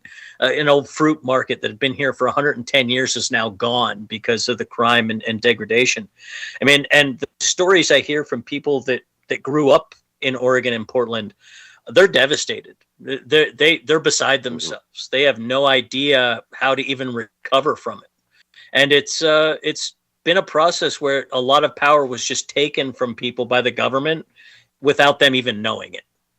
And when you have Democrat one-party rule for 40 years, that's what happens. And I mean, I remember reading a story about one of your biggest sky rises, right? One of the tallest buildings in town, going from like $100 million down to what, like 10 or something? Just some stupid devaluation where it was just like, if that is the standard that all other buildings in the city are looking at for, like a comparative sale, the whole city's screwed. It's not the only, I think that one went for 23 cents on the dollar. And there was another one that was similar size, not quite as fancy, went for 7 cents on the dollar. Wow. And I mean, they took over. Comparative sales are everything in real estate. So like if you own a high rise downtown, you own a big office building and you're really rich because you own this big office building, suddenly it's worth 15 cents on the dollar. Yeah. That's horrifying to a multimillionaire living out there. It's like, you got to sell that thing and somehow get your money back and get out of town.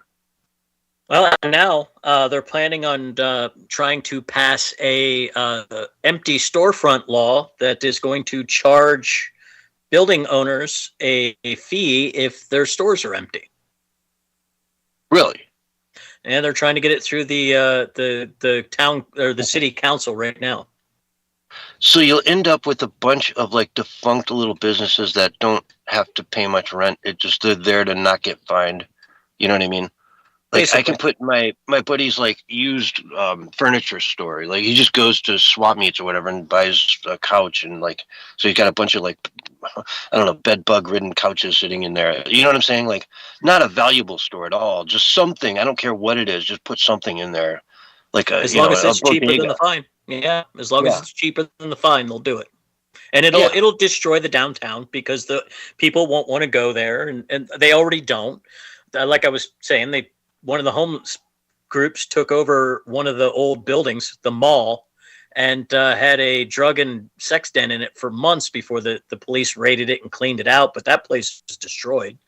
There's the old ice rink nobody goes to anymore. The mall's empty all the time. So it's been it's really sad. It's been really sad watching it fall apart. I don't even go to the city anymore because of it. And I used to love going to Portland. I'm not much for living in the city, but I do enjoy going to it. And I just don't even bother anymore because it's not worth the hassle. There's a famous YouTube channel out there that I really enjoy. What is it? Nate and Kara. They have traveled all over the world. They've been to 100 and whatever countries. It's just a couple of fun people. And they went through Portland. And they're like, yeah, we're going to go see, was it the wall with all the gum on it? Yeah. And then they went to the Voodoo Donuts.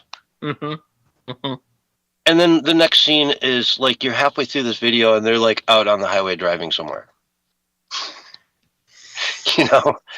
And they suddenly mention at some point later that like, we don't like to say bad things about places. That's all. But we're driving out here to this great campsite. Now we're going to go find a great campsite. And it's like, wait a minute, this was supposed to be the video on you guys visiting Portland. And you did 15 minutes of the 45 minutes on it. And then next thing you know, you're just driving out of the city going, yeah, it's so nice to be out in the countryside, isn't it? Yeah. And that's how pretty much everybody in Portland feels. Like if you can get out of the city, everybody's fleeing the city. And they're going to, like you said, you're in a suburb, so to speak, where it's a different county, a different jurisdiction, and it's sane. Oh yeah, I mean, still got a bunch of liberals as neighbors. I got the trans flag up, but on the same block, I also have the American flag up, and nobody yells at each other. There's no homeless all over the place. There isn't graffiti everywhere, like just because they enforce the laws in this county. Nice, and Oregon itself is just a phenomenally beautiful place. Oh, it is. There's so much natural beauty here. It's amazing. And, I felt bad about doing this the other night, but on Wednesday night's show, Bullhorn Barry was talking about Oregon a couple times, right? He mentioned Oregon like 3 times. And on the 3rd time, I'm like, dude, you're pronouncing that wrong. Yeah. And I'm like, I only bring it up because I know people from Oregon really don't like it when you call it Oregon. Yeah, they don't. They have some very interesting pronunciations out here of words. There's this main strip street in Portland called Cooch Street, but it's spelled couch. And they can always tell if you're not from Portland, if you're not from Oregon, if you pronounce it couch. They all laugh at you every time. It's funny. During the break, I'll tell you a joke about Chicago streets, but if you bring it up, I'll tell you. Yeah, I probably shouldn't do it on the air. It's really nothing offensive, but we're family friendly, man, family friendly. But it's interesting to see that. Now, I went through Oregon when I was younger. I went out to the Three Sisters, toured that area, climbed up some of the mountains there, and spent about a month up in the hills up in there. And we checked out the Deschutes River for a little while, did some rafting on that for a few days, and went up to Mount Hood and skied up there in the summertime. That was really nice. Yeah, no, I think, I can't remember if I've been up to Deschutes or not. I know we went down through Bend and we went down through Burns and down through the center part of the state over the mountains. Yeah, Crater Lake, all those places. Oh yeah, Crater Lake. I can't remember. It's a beautiful state. Yeah, there's just so many places to go in this place that it's pretty wild. Yeah, and for most of the year, you get phenomenal weather too. Oh yeah, it's very Mediterranean climate. Unless you're on the east side of the mountains, then you get a more Idaho climate. Yeah, and unless it's raining, of course. If it's a rainy season, you forget about it. It's still 60 degrees though, which is not bad. I'll take 60 and rainy over -20 any day of the week. 60 and rainy is kind of chilly in my book. That's where I come from. No, I haven't seen rain. I haven't seen rain since I don't know. I can't remember the last time it rained. It was months ago. Yeah, Yeah, I remember those days living down in Arizona. I remember. Yeah, it's almost getting scary out here. Really, it kind of is. I imagine this summer is going to be all kinds of different, fire dangers and whatnot up in the mountains. But it is what it is. It's the West, and we had a really bad ski season this year across the West. It was like everything's closing up early. But that just happens, man. It's not like a steady. You can book your trip for Christmas, and it's always going to be snowy in Aspen. You know what I mean? It's just not the way it works, right?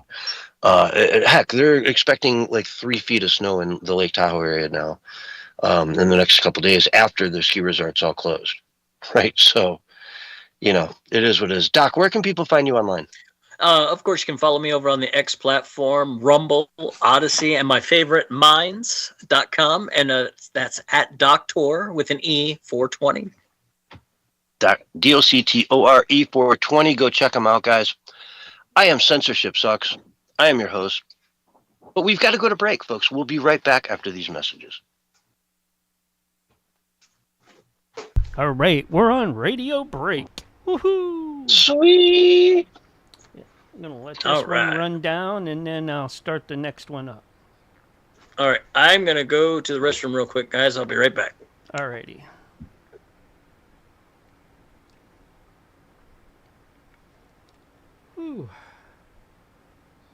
All righty, then. I'm going to go to the restroom in a minute, too. I'll wait till he gets back there, till we switch rooms. Yeah, it won't be long. Mm-hmm. So let's see. It is currently 1:55 p.m. in Auckland. It is 69 degrees. Yeah, let's go, and raining.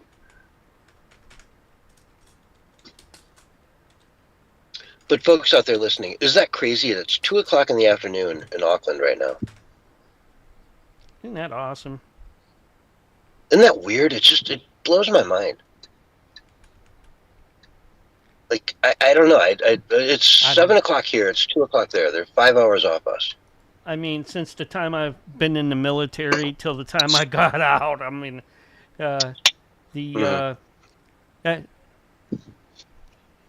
I've dealt with time zones. 5 hours. I've been dealing with time zones for at least 25, 30 years or more.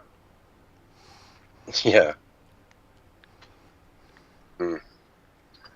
Let's see. London, 3 a.m., 43 degrees. Dubai, 6 a.m., 72 degrees. Overcast. Phoenix, Arizona, 6:56 p.m., 76 degrees. Partly cloudy. All right, we're close enough. I'm going to take and get us on the next one. All right? All right, see ya. All right. Start hour 2 up here in just a minute.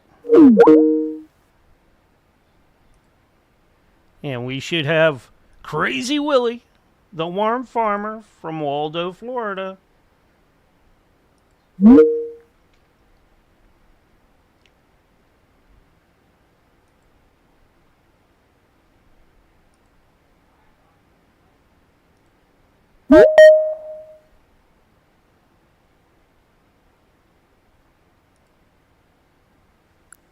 For calling Domino's.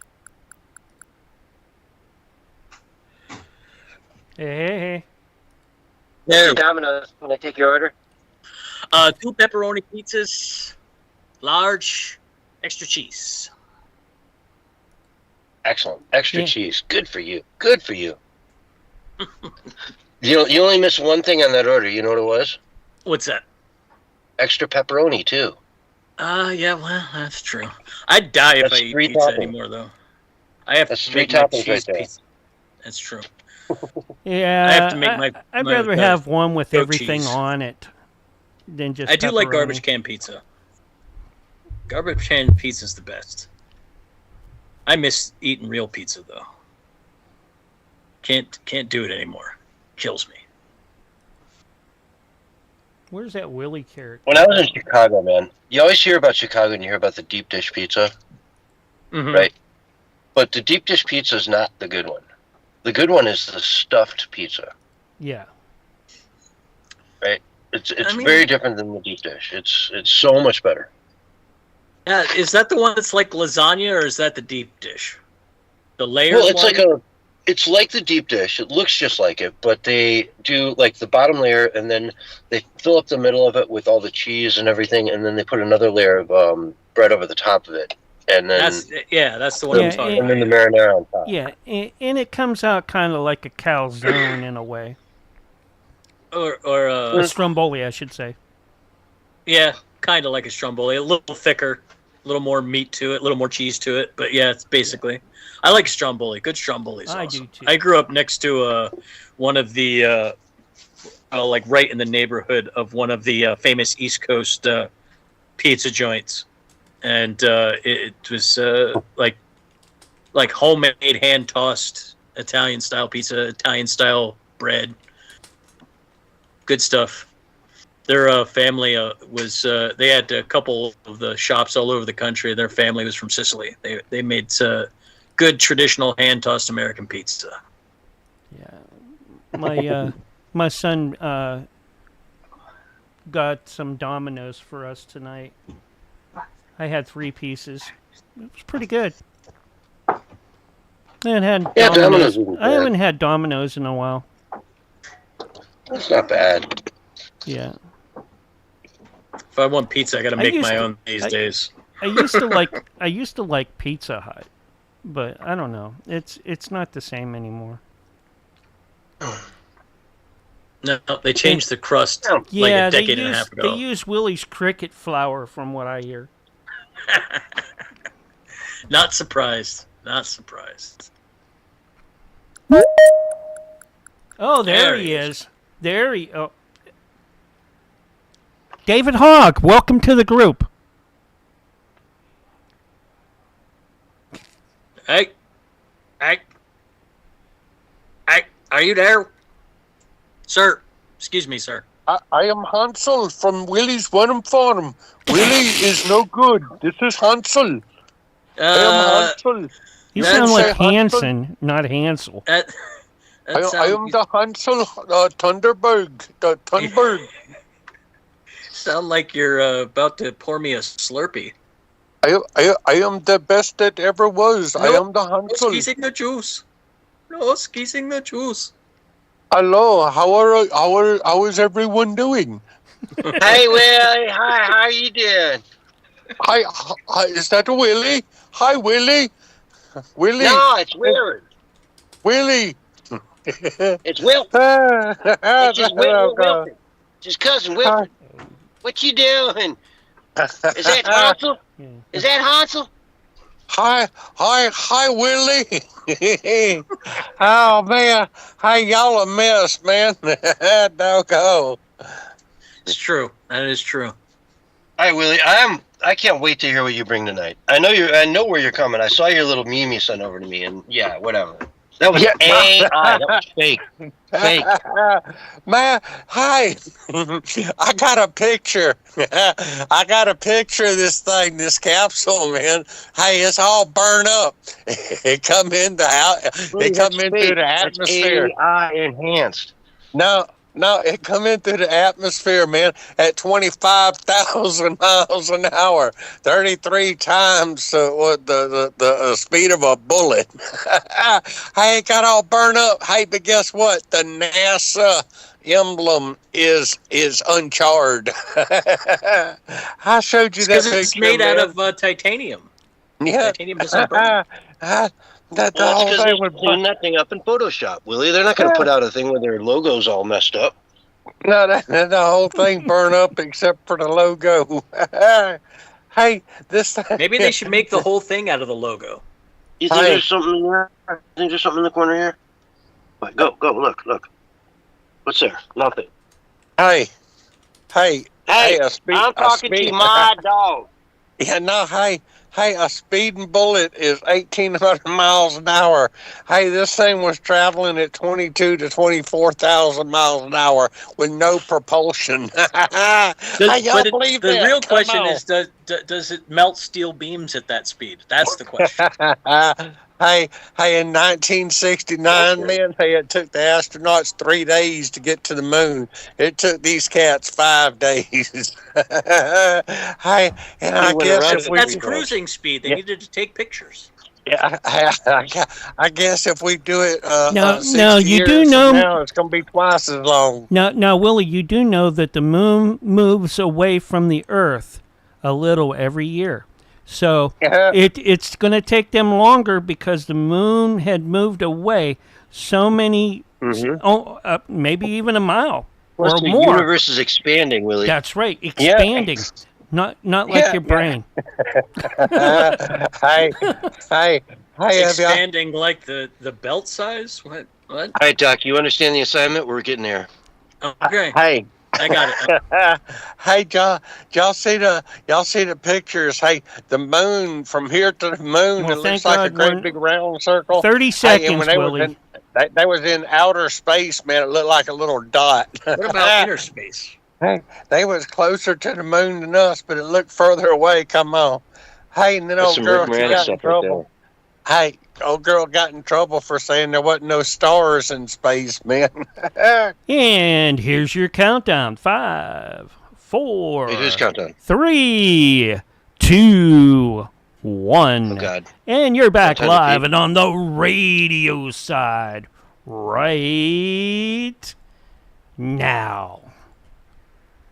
Hello, everyone, and welcome to Hour 2 of the Censorship Sucks Roundtable Radio Show, Sunday night edition, April 12th, 2026.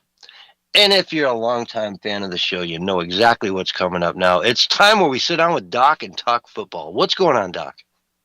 Not too much. Spring League is kicked off both indoor and outdoor. It's excellent. Mhm. Great entertainment for the whole family if you want to go out and catch a game. I'm sure there's one in your neighborhood. Hey, Willie, hey, how'd you get in What here, is Willie? this guy doing Hey, here? we cut your segment. Now we're doing spring football in Oregon during this segment. No, man. Hey, I see what you done there, football. Nobody cares about football, man. Hey, this here is Everybody cares about football. What are you talking about?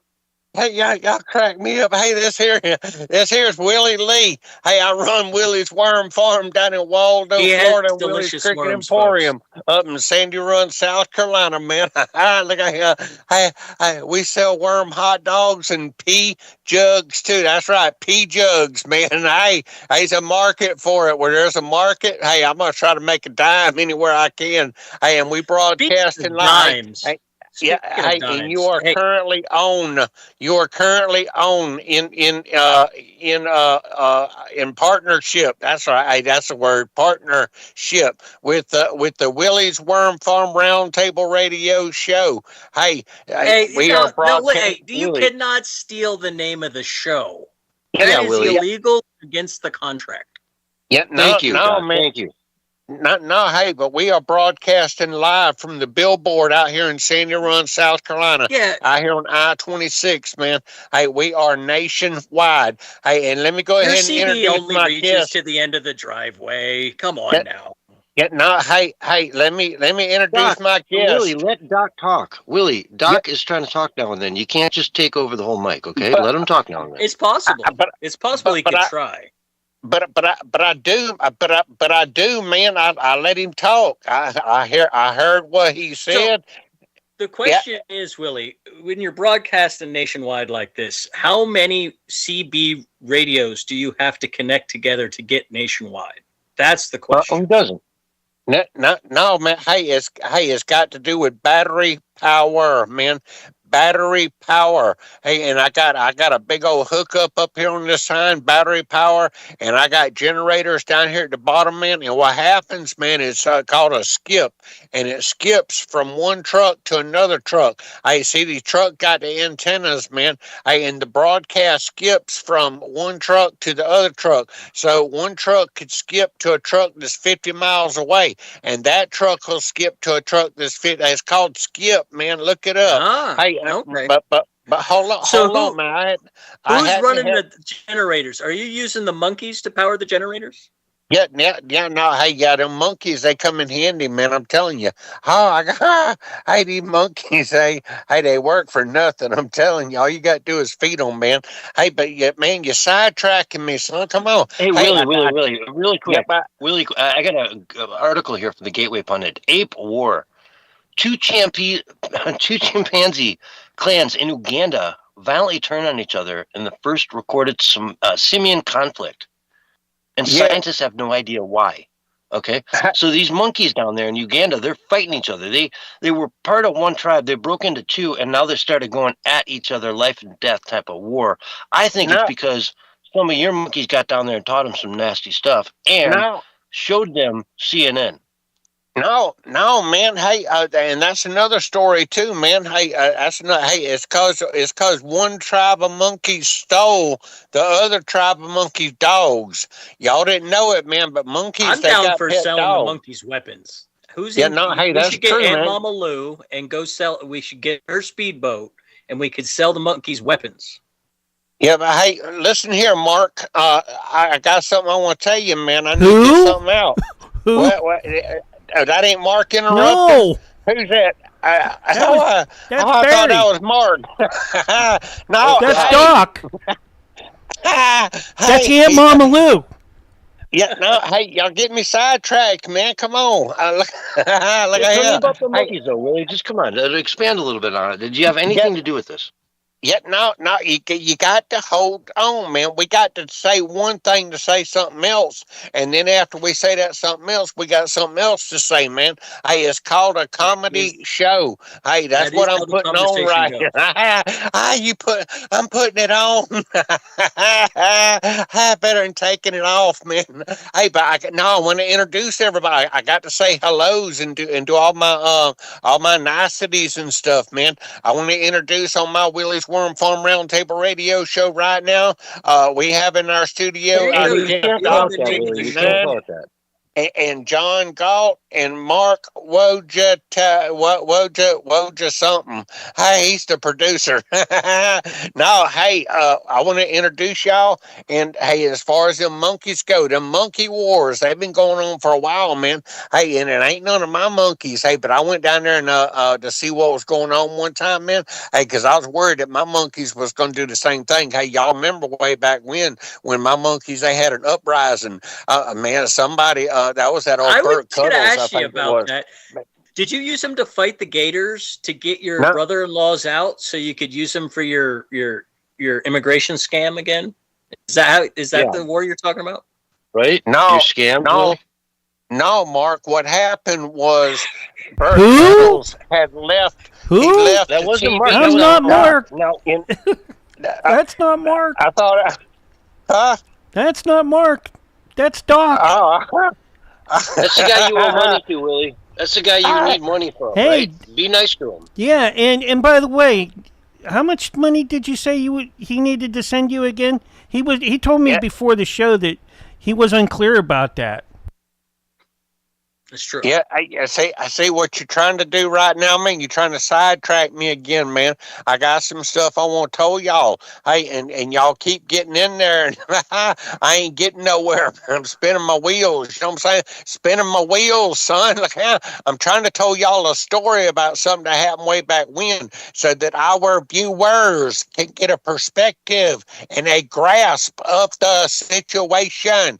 What y'all talking about with the monkey wars and stuff, man? I'm trying to Yeah. explain to folks what the monkey Okay, so wars with was the all monkey wars, about. just to They guide might you, have got the from the monkey New York wars. Post, You it go said right on chimps ahead, man. from one group Hey, began I'll tell you attacking what, man. killing Hey, I'll sit those from back and another listen to group, y'all for a while. and that Come on. turned into an escalated period of lethal violence. Study author Aaron Sandel, anthropologist at University of Texas at Austin, told Live Science.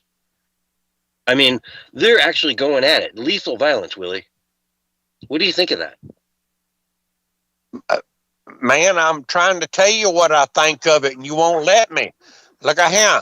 I keep trying to get a word in edgewise, and between you and that other fella and that other fella, I can't say what I want to say, man. Dog. All right, Go ahead. I'm Doggity sorry. dag Go ahead. nab doggone, man. My bad. My bad. Hey, Billy. hey, Go that's ahead. Go ahead. bad too, man. Hey, that doggity dag nab doggone, that's worse than a doggone. Hey, I'm telling you, look at here. Y'all got to let me tell it the way it is, man. Look at here. Y'all go All right, ahead come on though. now. Get it out. Yeah, Come on now. hey, y'all, I got an idea. Hey, y'all do the Willie show. Hey, I'm yeah. just giving you a hard time, Willie. Go ahead. Go ahead. No, man. What happens though is our studio, our audience, man, out there in Radio Land, they can't figure out what's going on. We talking about one thing, and then we talking about something else, and you got to what they call elaborate. Elaborate. Well, That's that's a why I'm pretty trying to word keep right people there. on subject. I'm just trying to keep the Well, conversation on subject, right? With the Yeah, chimpanzees. 24 dead so far. yeah, man. Hey, and that's all cause of an uprising, man. And there's a reason for the uprising. And that's why I was trying to tell y'all about that uprising that happened on Willie's Worm Farm way back when. Y'all remember that old Burt Cuddles? He's supposed to be taking care of Yeah. the monkeys, man. Hey, and he left the TV sets on. I told him leave them TV sets off, man. And what happened is there was CNN playing in one room with all the liberal stuff, and Fox News was playing on the TV set in the other room, and then some of the monkeys were watching Fox News, and some of the monkeys they was watching CNN, and then they got to fighting amongst one another, man. Hey, it was the Confederate monkeys against the Yankee monkeys. Man, they it tore sounds that like a place up. CIA Yeah, experiment. yeah, that's what it was, man. But that TV, what it done, it Hey, pitted Fox one News, group by the way, against is the the other. North. CNN is the South. Yeah, yeah. Whatever you said, man. Now look at him. I'm trying to tell y'all something. This All right, whole thing come with on these now. monkeys over there in Uganda land, man. Hey, y'all can look it up. This is a true story. These monkeys, man, they got pet dogs, and one group of monkeys went over and they killed the one tribe of monkeys, their pet dogs. Y'all think I'm lying about this, but y'all can Googleize it, man. These tribes of monkeys. That's what happened over there. You wanted me to weigh in on it, man? Hey, I'm weighing in. That's what happened. I'm Well, look telling what you, happened it when got to John do with Wick's the dog dogs got and killed. the one tribe of monkeys. They stole the dogs from the other tribe of monkeys, and they took the dogs on the roof and they threw them on the ground and killed their dogs, man. Hey, and this other a monkey group, they're like, hey, we mad at y'all because y'all killed our dogs, so we're gonna go over there and kill y'all's dogs, and we're gonna kill y'all too. Hey, that's You what's know, happening over there, man. you should write this as a movie and call it John Wick 5 or 6. Yeah, I don't know, man. Hey, I'm telling you, man. Hey, they all kind of stuff we can make a movie about, man. Hey, I got ideas for movies, man. Hey, I'm sure I you got do. yeah, no, yeah. Hey, I got ideas galore, man. Hey, and me and this person that I know, named Debbie, is gonna be my new manager, man. Hey, and Debbie is what she gonna do is she gonna put me in the movies, man. She gonna take all my stories and she I gonna write don't them think down. you want to be in those movies. Those movies aren't the kind of movies you want to be in, Willie. I'm just saying. Yeah, well, bum chicka wow wow. I know what you're talking about, man. Hey, but hey, this whole thing, movies is written down, man. It's mostly made up stuff. Hey, and some movies are based on true stories, but they gonna make this movie about these astronauts that went around the moon, and that ain't based on no true story. Hey, these astronauts, man. Hey, Now, y'all look at it. wait a minute. Hey, You're talking about jumping from one thing to another thing, and you're not talking about the what happened with the monkeys and the dogs and the Civil War. So how well, does this play out? and not, hey, it's ongoing, man. It's ongoing. Can't nobody put a stop to it. Hey, No, hey, and the war ain't gonna end. All the dogs are gone. I mean Hey, we then could they're drop gonna some start saying, bombs on "Oh, them. not That would no, man. work. Hey, yeah, hey, that's a good storyline. Oh man, hey, and then the monkeys they start taking the humans hostage. There The you go. humans are the monkeys' pets. That's funny right there. Come on. I Hey, think that was a movie already. Isn't that what Planet of the Apes was? Oh, yeah. Hey, I remember that movie, man. Hey, they was taking them like they was slaves or something, though, man. That's They true. was making them do their bidding and all this other kind of stuff. But hey, I'm trying to lead up to something, man. I'm Okay, well, trying to tell get to y'all. it. Get to it. Come on Yeah. now. Hey, man. Hey, now this whole Artemis thing, man. Hey, y'all look at it. Oh, wait a minute. Hold on. This here is breaking news right now. Breaking news. Hey, I'm looking at it right now. It's coming across my wire. Hey, y'all didn't know I had a wire. It's a ticker. Hey, and it says right here, it says that astronaut Christina Koch was in the movie of called I can't read that word. It's Mad Max is what it was, Futurera or whatever. Hey, yeah, no, hey, y'all look it up, man. Futurama. Hey, yeah, Future. No, it wasn't Futurama, man. It's something else. Hey, but it says that Christina Koch was in that Dude, movie. Futurama's a great show. Yeah, That I love is no, a that show, great hey, show. Futurama. That is a yeah, great not. show. Yeah, she's an actress, is what it is, man. An actress What is what she character did is. she play in Futurama? No, it wasn't. She was that No, it girl. wasn't. No, it Uh, wasn't. It wasn't Futurama, man. Hey, oh, yeah, no, it wasn't. It wasn't Futurama. It was called Futuroso or something or another. It was like one of the Mad Max movies or something or another, man. Oh, wait a minute. Hold on. This here, breaking news again, man. It come across my wire. That what I just told you was a lie.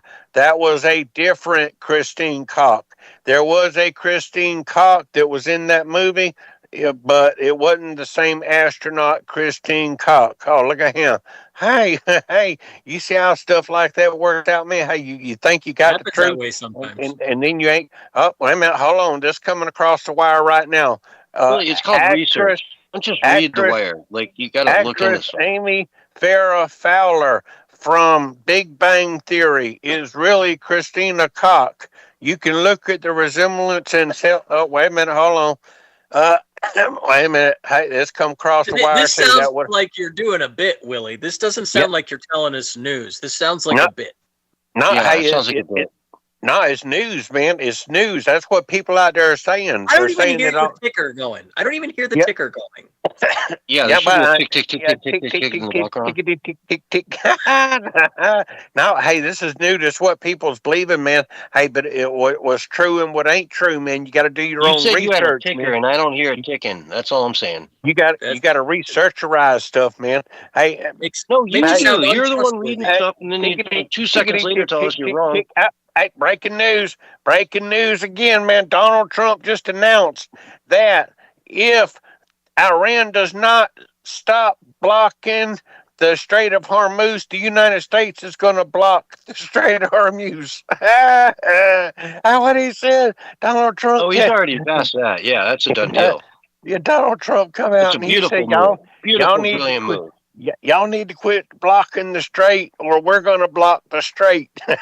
Yeah, He's but going to who's block it blocking the for gays? Iran. Iran That's the ain't going to be question able I to use have. it, but everyone else has free usage of the strait thanks to the beautiful red, white, and blue flag that hangs on our ships over But there. what about the gays? We're always Oh, talking yeah, the about the Straits of Straits of Hormuz, right? Hormuz. What Yeah, about what the about the gays gays of of Hormuz? Hormuz? Yeah. Oh, man. Hey, I need to take some more of this no Nadradol. No Nadradol. Hey, this company, they told me I every am time I said no convinced that Nadradol, is Aunt they Mama would, Lou's stash. That is they not that said, is not a company. You are hiding Aunt Mama Lou's stash and selling it ah, through shell companies. I'm no, telling you. this company told me every time I said no Nadradol on air, they would pay me a certain amount of money. I told them I wasn't going to do it, Likely man. story. No, Likely hey, story. no, no, hey, they give me some free Look, samples of this Willie, no Nadradol, though, man. Willie, you can't say that on the air. You can't do Yeah, it. yeah, no, hey, I know it, man. That's what I Mark is told him. bleeping those out. He bleeps it out, so you never end up saying it. I told him I will not mention the name No Nadradol at all Beep. on this show because I get in trouble, man. Hey, Donald Trump, he said too, he said that there's massive numbers of completely empty oil tankers coming to the United States to fill up and head out. Cause we got plenty of oil. Hey, if we got plenty of oil, how come I'm paying $4.50 a gallon? Why is Because it's diesel not oil fuel for $5 and you, $6 silly. a gallon, man? That's Hey, we oil got for us to sell to India. yeah, yeah. No, hey, it don't make any sense, man. Hey, I'm telling you, a lot of stuff don't make any Fungible sense to good, me, really. huh? It's oil is fungible. It's global market. You know what I'm saying? Yeah, fungible. You know what they're paying in Ireland? Guess what they're paying in Ireland right now? While they're Yeah, all protesting out in the streets, they're yeah, paying $8.50 a gallon over there. yeah. Hey, yeah. It's a lot. Does It's a their lot gas of have money, man. fungicide in it too? No, they ain't paying by the gallon. They paying by the liter, man. Hey, Equivalent, and it ain't that. equivalency of $8.50. It ain't that much, man. I'm telling you. Hey, somebody making stuff up, man. Hey, but I want to tell It y'all is. something, No, man. it's all taxes. They tax it to death over there. That's why they're all on the streets protesting. They're shutting down all their highways and you name it, man. They're done. They Yeah, ain't gonna take it anymore. I hope they throw poop on their government buildings like the other guys did. That'd be funny. Oh, they don't throw poop. They put poop in like some industrial like farm equipment and Yeah, launch the it poop out through a spreader. hose. Yeah. Yeah. The poop spreader. We had an old school one back in the day. yeah. Wow. Really? Tell me about that. Hey, no. Oh, Hey, just flings hey. poop out the back as you drive. I just figured it out. Hey, y'all cohorting. Y'all in cahoots, man. Hey, y'all figured this out ahead of time. Y'all like, let's see if we can make Willie mad. Folks, and on that Oh, note, y'all funny. we've got I to go just to figured break. it We are out. all out of time. No. Folks, stay tuned for Yeah. more from the Censorship Sucks Roundtable Radio Show right after this. No, man. Hey, we still got Flat Earth, man. What's up? Hey, Too late. that's doggone, man. uh, hey, I You just figured it out. in the Y'all last playing? second. I love Y'all, that. y'all Willie- playing that out? Willie, Wobbly in the Kick Chat wanted to know if Bosco was one of your kids. Yeah, Bosco. Who? Bosco. Who? You know, Who's I Bosco? don't know. you don't. I don't know who Bosco is. Hey, Bosco tell was a him no. cartoon cat Yeah, I don't. or Hey, monkey. What's his name? Yeah, Wobbly. Wobbly. Wobbly. Hey, Wobbly. Look at him. Hey, I'm selling paint chips, man. Lead-based paint chips. I'm collecting them. Delicious. Yeah, paint chips, man. Hey, and I put them in Ziploc bags. It's like the kind I used to eat when I was a little kid, man. It's called the Hank Blue lead paint chips, man. How y'all try them? That's some good eating. Hey, Willie. Come on. Yeah, Willie, I got a question for you. You know what's red and tastes like blue paint chips? yeah. I tell me. Red paint chips. Yeah. Hey. I wanted to talk. Hey, I wanted to talk about boogers on the show, man. Not boogers, man. Our body. Hey, I researcherized it, man. No. We're Hey, gonna go to break. From the break, folks. We'll be right back after this. We've been on break. no. Hey, no. Hey, this is all scientific, man. Hey, I researcherized it. Scientology? Yeah, no, hey, y'all look it up. Hey, just Google, man, are boogers good for you? And you'll find out that boogers are beneficial. Man, I'm telling you. Hey, they done the researchers. Researchers at MIT said that people should be eating their boogers and encouraging their children to follow suit. The reason is protecting your teeth. The study found that boogers contain salivary mucins, which form a barrier on your teeth from bacteria that can cause cavities, man. Hey, these salivary... All right, That's no. gross. I mean, No, filling hey. cavities like $80. It takes an hour. Just go with the cavities, folks. Hey, this is true, man. This is in Not medical advice. menshealth.com. Thank God Barry's That's not where- here. He'd be saying dig deeper. Yeah, no, hey, I did dig deep, man. I just got what you said. I dig deeper. I get them big old boogers back there in the back, man. No, hey, Men's Health.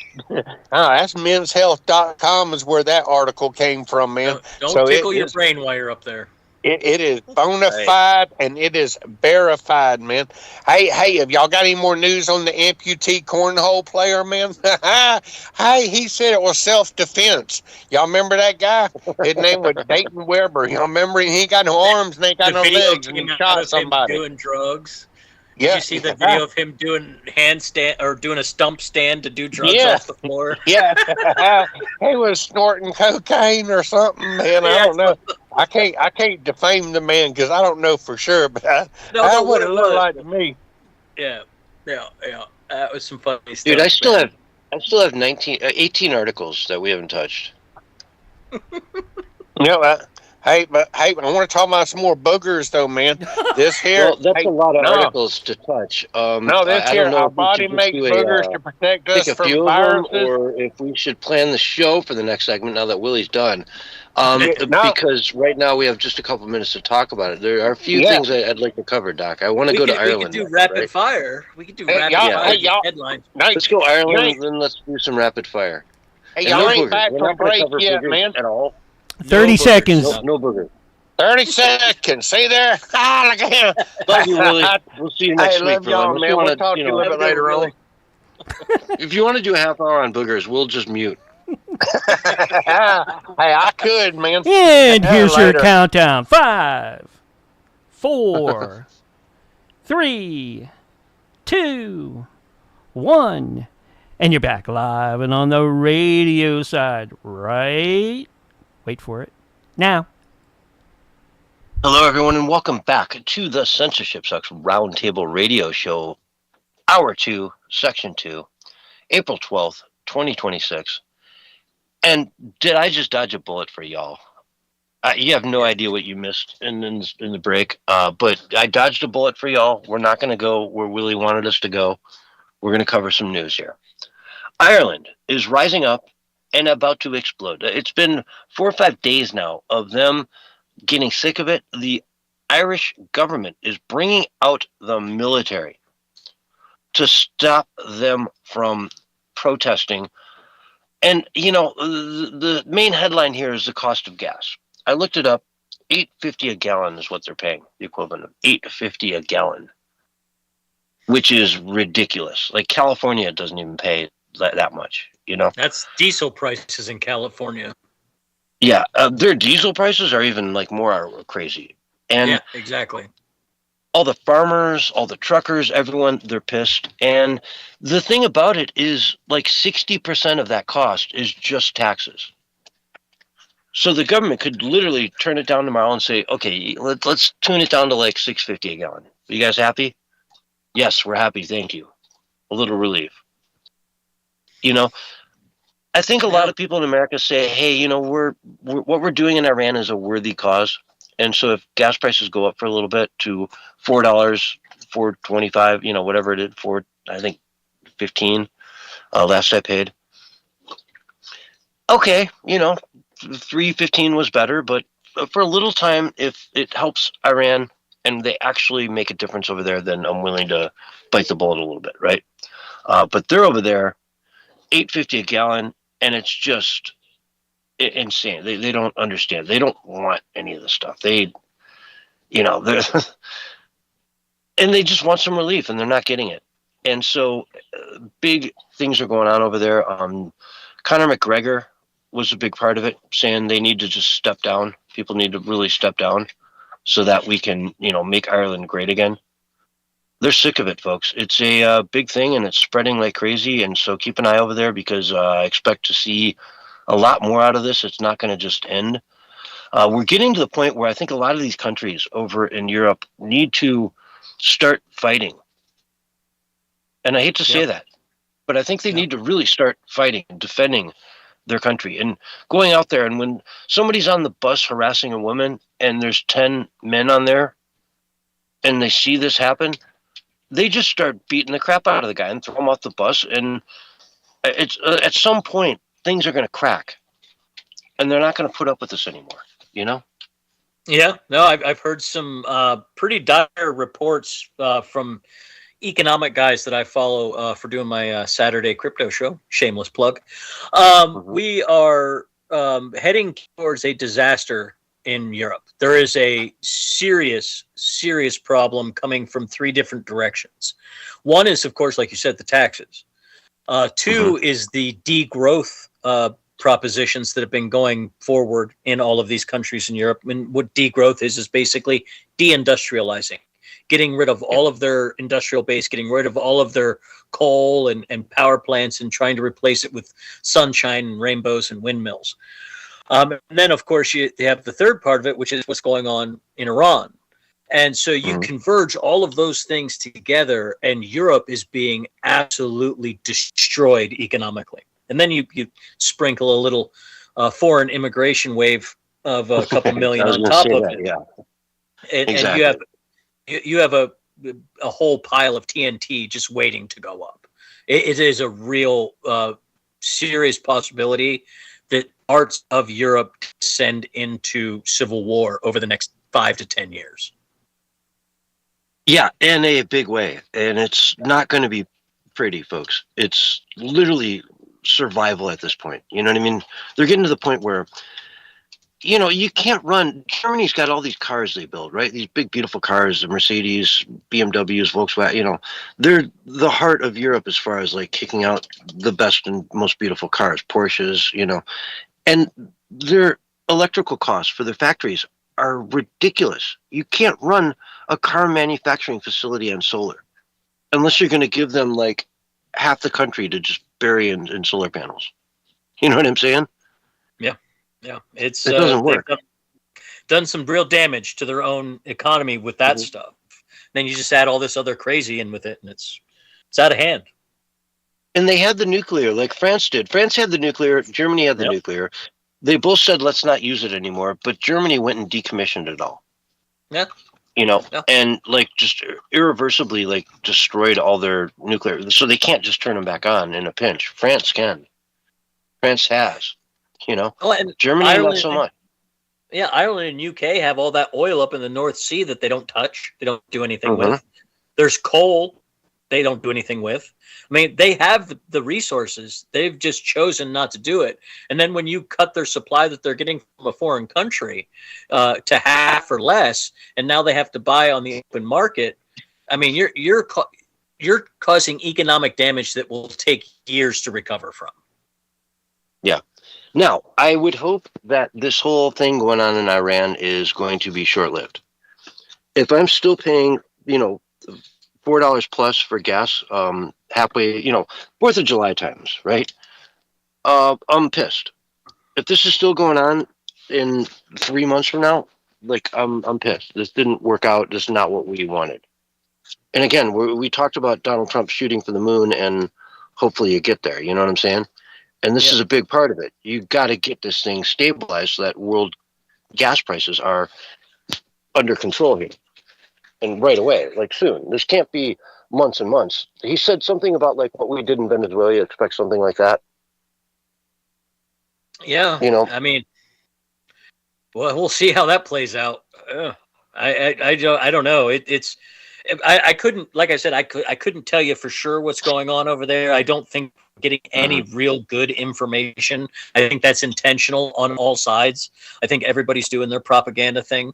But I think that you hit the nail on the head. If this doesn't get resolved by like summer vacation time, it will translate to a loss in the midterms, and that's the end of what he's trying to do. And a devastating, like, just a devastating loss in the midterms. Yep. There's no looking back from that. Yep. There's just no going forward from, you know, a massive defeat, because it will just be impeachment in 4 days, and then another impeachment, and another one, and another one, and the Senate will be buried under impeachment, you know, proceedings for the rest of his term. Yep. It will just be a nightmare. And they've said straight up they're going to go after everybody. I can take out Democrat after Democrat after Democrat who said we are going to go after everybody. ICE agents. If you're an ICE agent out on the street and you were involved in any of this stuff, you're going to jail. They're going to take you down. They're going to treat you like January 6th. They're going to hunt every last one of you down. Word around the water cooler is they have a list already. Big list. Yeah, big list. I've got several people that I've played clips from and whatnot on the show that have said that are in the Democratic, Party that, J.B. Pritzker. Yeah. We're going to go after you. We're going to take you down. It's scary and it's coming. Yeah.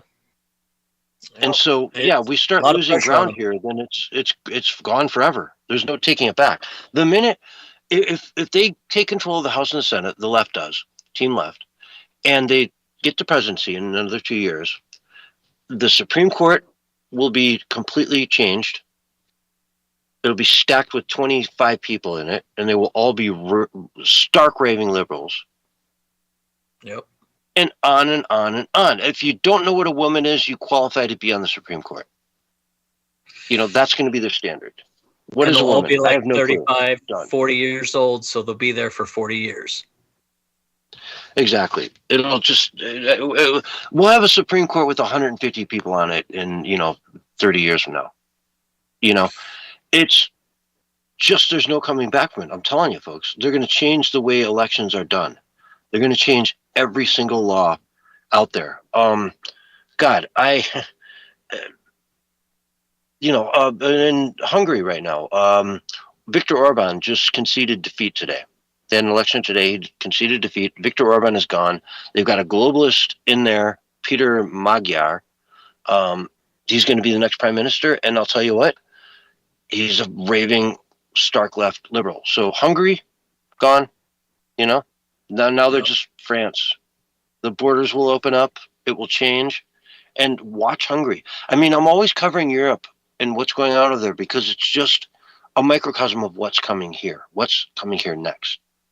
Hungary just fell. Watch Hungary. They work together. They work together. I'll give you guys a perfect example out there in Radio Land. Here in Oregon, we had a Secretary of State who was charged in a fraud scheme. And she got fake passports from people in Europe, and is now hiding out in Europe. And those connections were made with the Oregon Democratic Party and the Social Democrats in over in Europe, and I believe the Netherlands. And they are the ones helping the Democrats here in Oregon avoid any conflict with any illegal troubles that they have. They've actually gotten 2 people out of the country. This kind of thing is happening at every level within our government on the Democratic side. They are working with these globalist groups that they see a one world kind of socialist utopia as their goal. And I know it sounds crazy, but it is their goal. Well, it doesn't sound crazy when you look at like what the World Health Organization was trying to do, where they wanted to put every country under control of the World Health Organization to be able to, call out lockdowns and mandate vaccines and all those types of things. And America's like the only country that didn't sign on to that, And again, you put a Democrat in office and boom, they're going to sign on to that immediately. They're going to sign right back on the Paris Accord, Yes. Trump just reversed the, that thing where the new cars turn off at a red light? Yes. The start-stop thing. Yep. Yeah. Now, my car doesn't do that, and I would flip me out if my car did do that. But thank God it doesn't. But I've been in cars that do that, and you come to the stop sign, and all of a sudden the car dies, and you're like, what just happened? And then they hit the gas, and, a second later it starts, turns on, and you go. They got rid of that. But they'll bring it back. They'll bring it right back. Trump said, hey, we're not going to do that anymore. And I think that's great, literally. Just, I don't mind sitting there idling for a minute.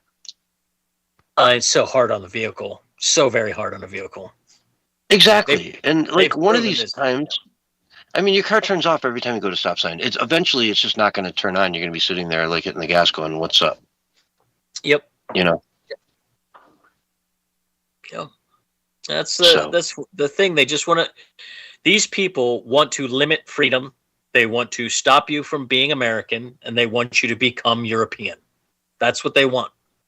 And if you, that's why when we talk about Europe, you should pay attention, because that's what the hard left party inside the Democratic Party, that's what they want. They want to turn us into socialist Europe.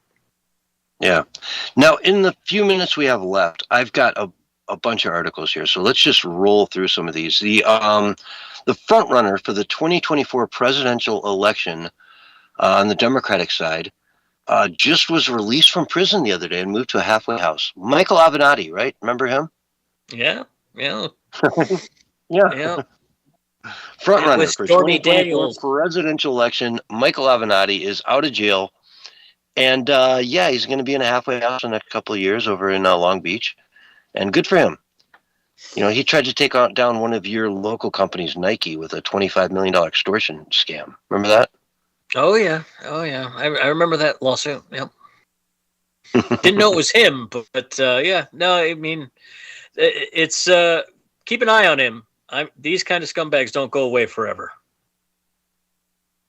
Exactly. Yeah. He's going to be neutered quite a bit, though. You'd think that he's so disgraced that, I mean, he can never practice law again, right?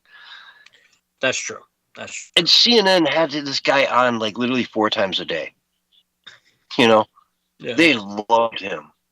But he was such a kook. All he did was, again, lie.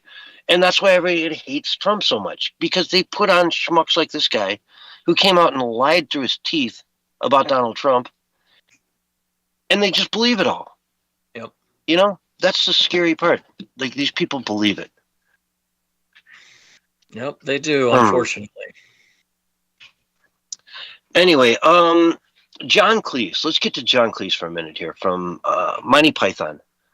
I loved Monty Python growing up. I mean, I was just a huge fan of them. And John Cleese is a funny dude, but he turned liberal. Well, you know, he always was liberal, whatever. But he never really was. In his deep heart of heart, he just wanted to go along with the Hollywood, what they tell you, you get paid, right? But now he's not messing around anymore.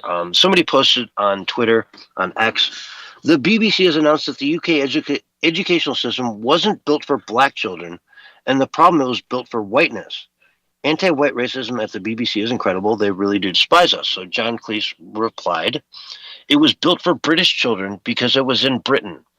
At the time, most British children were white. To claim that was some kind of racist conspiracy is insane. The BBC has a hidden agenda, which is against the beliefs of the majority of the British people. Right? Uh-oh, they're going to come for him now. Well, let's get to this one here. Another Muslim dude, you know, some Sharish, whatever they call him. What do they call him? What is a Muslim preacher, whatever they are? Imam. Imam, yeah. Somebody posts, you know, if we don't deal with this guy and stop the mindset and ideology spreading across our society, our daughters are literally lambs to the slaughter. He replied, this sage is proposing that as his followers are incapable of controlling their emotions, their victims should be the ones blamed and punished. Much of Islamic teaching consists of the glorification of male ego and the encouragement of its worst manifestations. Right? Somebody said, over 100 Islamists just protested in the UK demanding Sharia law. It's time to deport Islamists. Yes or no? He's replied, yes. Right? If you have a culture whose holy book forbids compromise, you will have division. It's inevitable. So divisiveness should not be blamed on media companies. It's the fault of the reality created by the refusal to compromise. Oh, there's the doorbell. Speech, please, I suppose. Yeah, he's going to get himself in trouble with that little speech. I'll tell you what, though, it's sad for England when even the Liberal Party is like, wait a minute, guys, this is insane. Like it's a scary time in Europe. I mean, we're facing down the barrel ourselves, I would suppose. Yeah, I mean, Mr. Bean came out with that huge thing about electric cars a while back and how they're mandated and whatnot, and you know, completely against it. And one of the most articulate speeches I've ever heard from a guy who doesn't speak at all. Yeah, it's funny how that is. That's funny how that is. Yeah. Yeah. In other related news from over the pond, Sadiq Khan is calling for a disinformation group to become part of the government over there. The disinformation, I'm quoting him, about London has become a global industry. The new outrage economy is growing, and it's eating away at the bond that holds our society together. That's why I'm calling for urgent action from social media companies and government. Right? So he wants to create a, freedom of speech platform. Censorship sucks, by the way, the name of this platform. He's calling for the czars to go out there and start cracking down on social media companies. Meanwhile, Going for another under his 20K in jail, is he?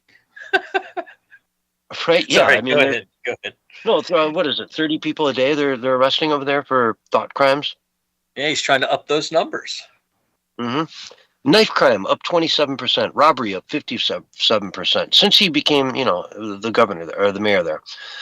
Theft from person up 37%, shoplifting up 109%, sexual offenses up 64%. Let's see. Every 4.5 minutes a phone is stolen. Every 1.8 minutes a theft is reported. How does the police do anything about that? Every 1.8 minutes a theft is reported. Every 4.5 minutes a phone is stolen. You start by arresting some people and keeping them in jail, and then go from there. Like, you got to start with actually punishing real criminals first. That's the start. Well, and it's a lot of repeat offenders out there. Every 4.5 minutes, like, somebody is stealing a phone, like, every hour, you know what I mean, every day. Of course, that's and he's got a crew of like 50 people with him. That there's your numbers right there. You get those 50 people, you knock that down 99%. 100%. That's what I'm saying. Exactly. But it gets way worse. Every hour, a rape is reported in London. That's insane. In London, every hour a rape is reported, and they say it's the safest city in the world. Every 34 minutes, a knife crime is reported. And yet his biggest problem is how people like us are talking. It's a global industry of people talking about the London and how bad it's gotten. Well, I mean, can't have him pointing out how bad a job he's doing now, can we? Exactly. I gotta cover this one, folks. Again, a bunch of stories to cover, and Willie ate so much time up. Texans are being told that the Alamo is actually Islamic. Right? You're gonna have to explain this to me. Go ahead. Okay. I'm reading from the Gateway Pundit here. That stunner was included in a letter to state education officials, warning them against the false history that some interests are trying to inject into state's history. Quote, it has come to our attention that an extensive lobbying effort is underway to have the Texas State Board of Education alter curriculum standards in a way that would diminish American and Texas history. Rep. Brandon Gill, R. Texas, another Texas Republican, wrote to education officials. The petitioners' efforts claim that Islam influenced our founding culture and a way of life. For instance, the board recently responded to public testimony asserting that the Alamo is an Islamic building. Such claims are intended to introduce sensationalized and false history into our curriculum. It is not the board's responsibility to accommodate flagrant lies, yada, yada, yada. Members of the Islamic community long have demanded positive portrayals for their religion, which advocates for beheading and beheading. Well, I don't want to get into all that, but they're trying to, somehow say that the Alamo is an Islamic building. That's wild. That's wild. Well, it's not. I mean, it's obvious. It's not. It was built by the Mexicans. Yeah, like it was built by the Mexicans. So, but that's how it starts. That's how it starts with them, And then eventually, when they get 51%, boom, they level it and put a mosque there. And you have Mohammed Drive up in Dearborn or whatever it is, like they do. Yeah, no, it's crazy that they're letting that happen. Well, they're not letting it happen. They're trying to make it happen, and it's not going to happen because you'd have to be like just completely ignorant of all history to think that the Muslims had anything to do with the Alamo. Well, what I mean is, it makes me upset that Texas is even allowing these people to congregate and do these things. Like, I'm of the opinion that, like, you want to be American, you can be secular, or you can be Christian, or you can be Jewish. But if you're going to be Muslim, you got to follow the American Western rules, and they don't want to do that. So I'm kind of okay with asking them to leave. I'm fine with that. But, not everybody's down with that.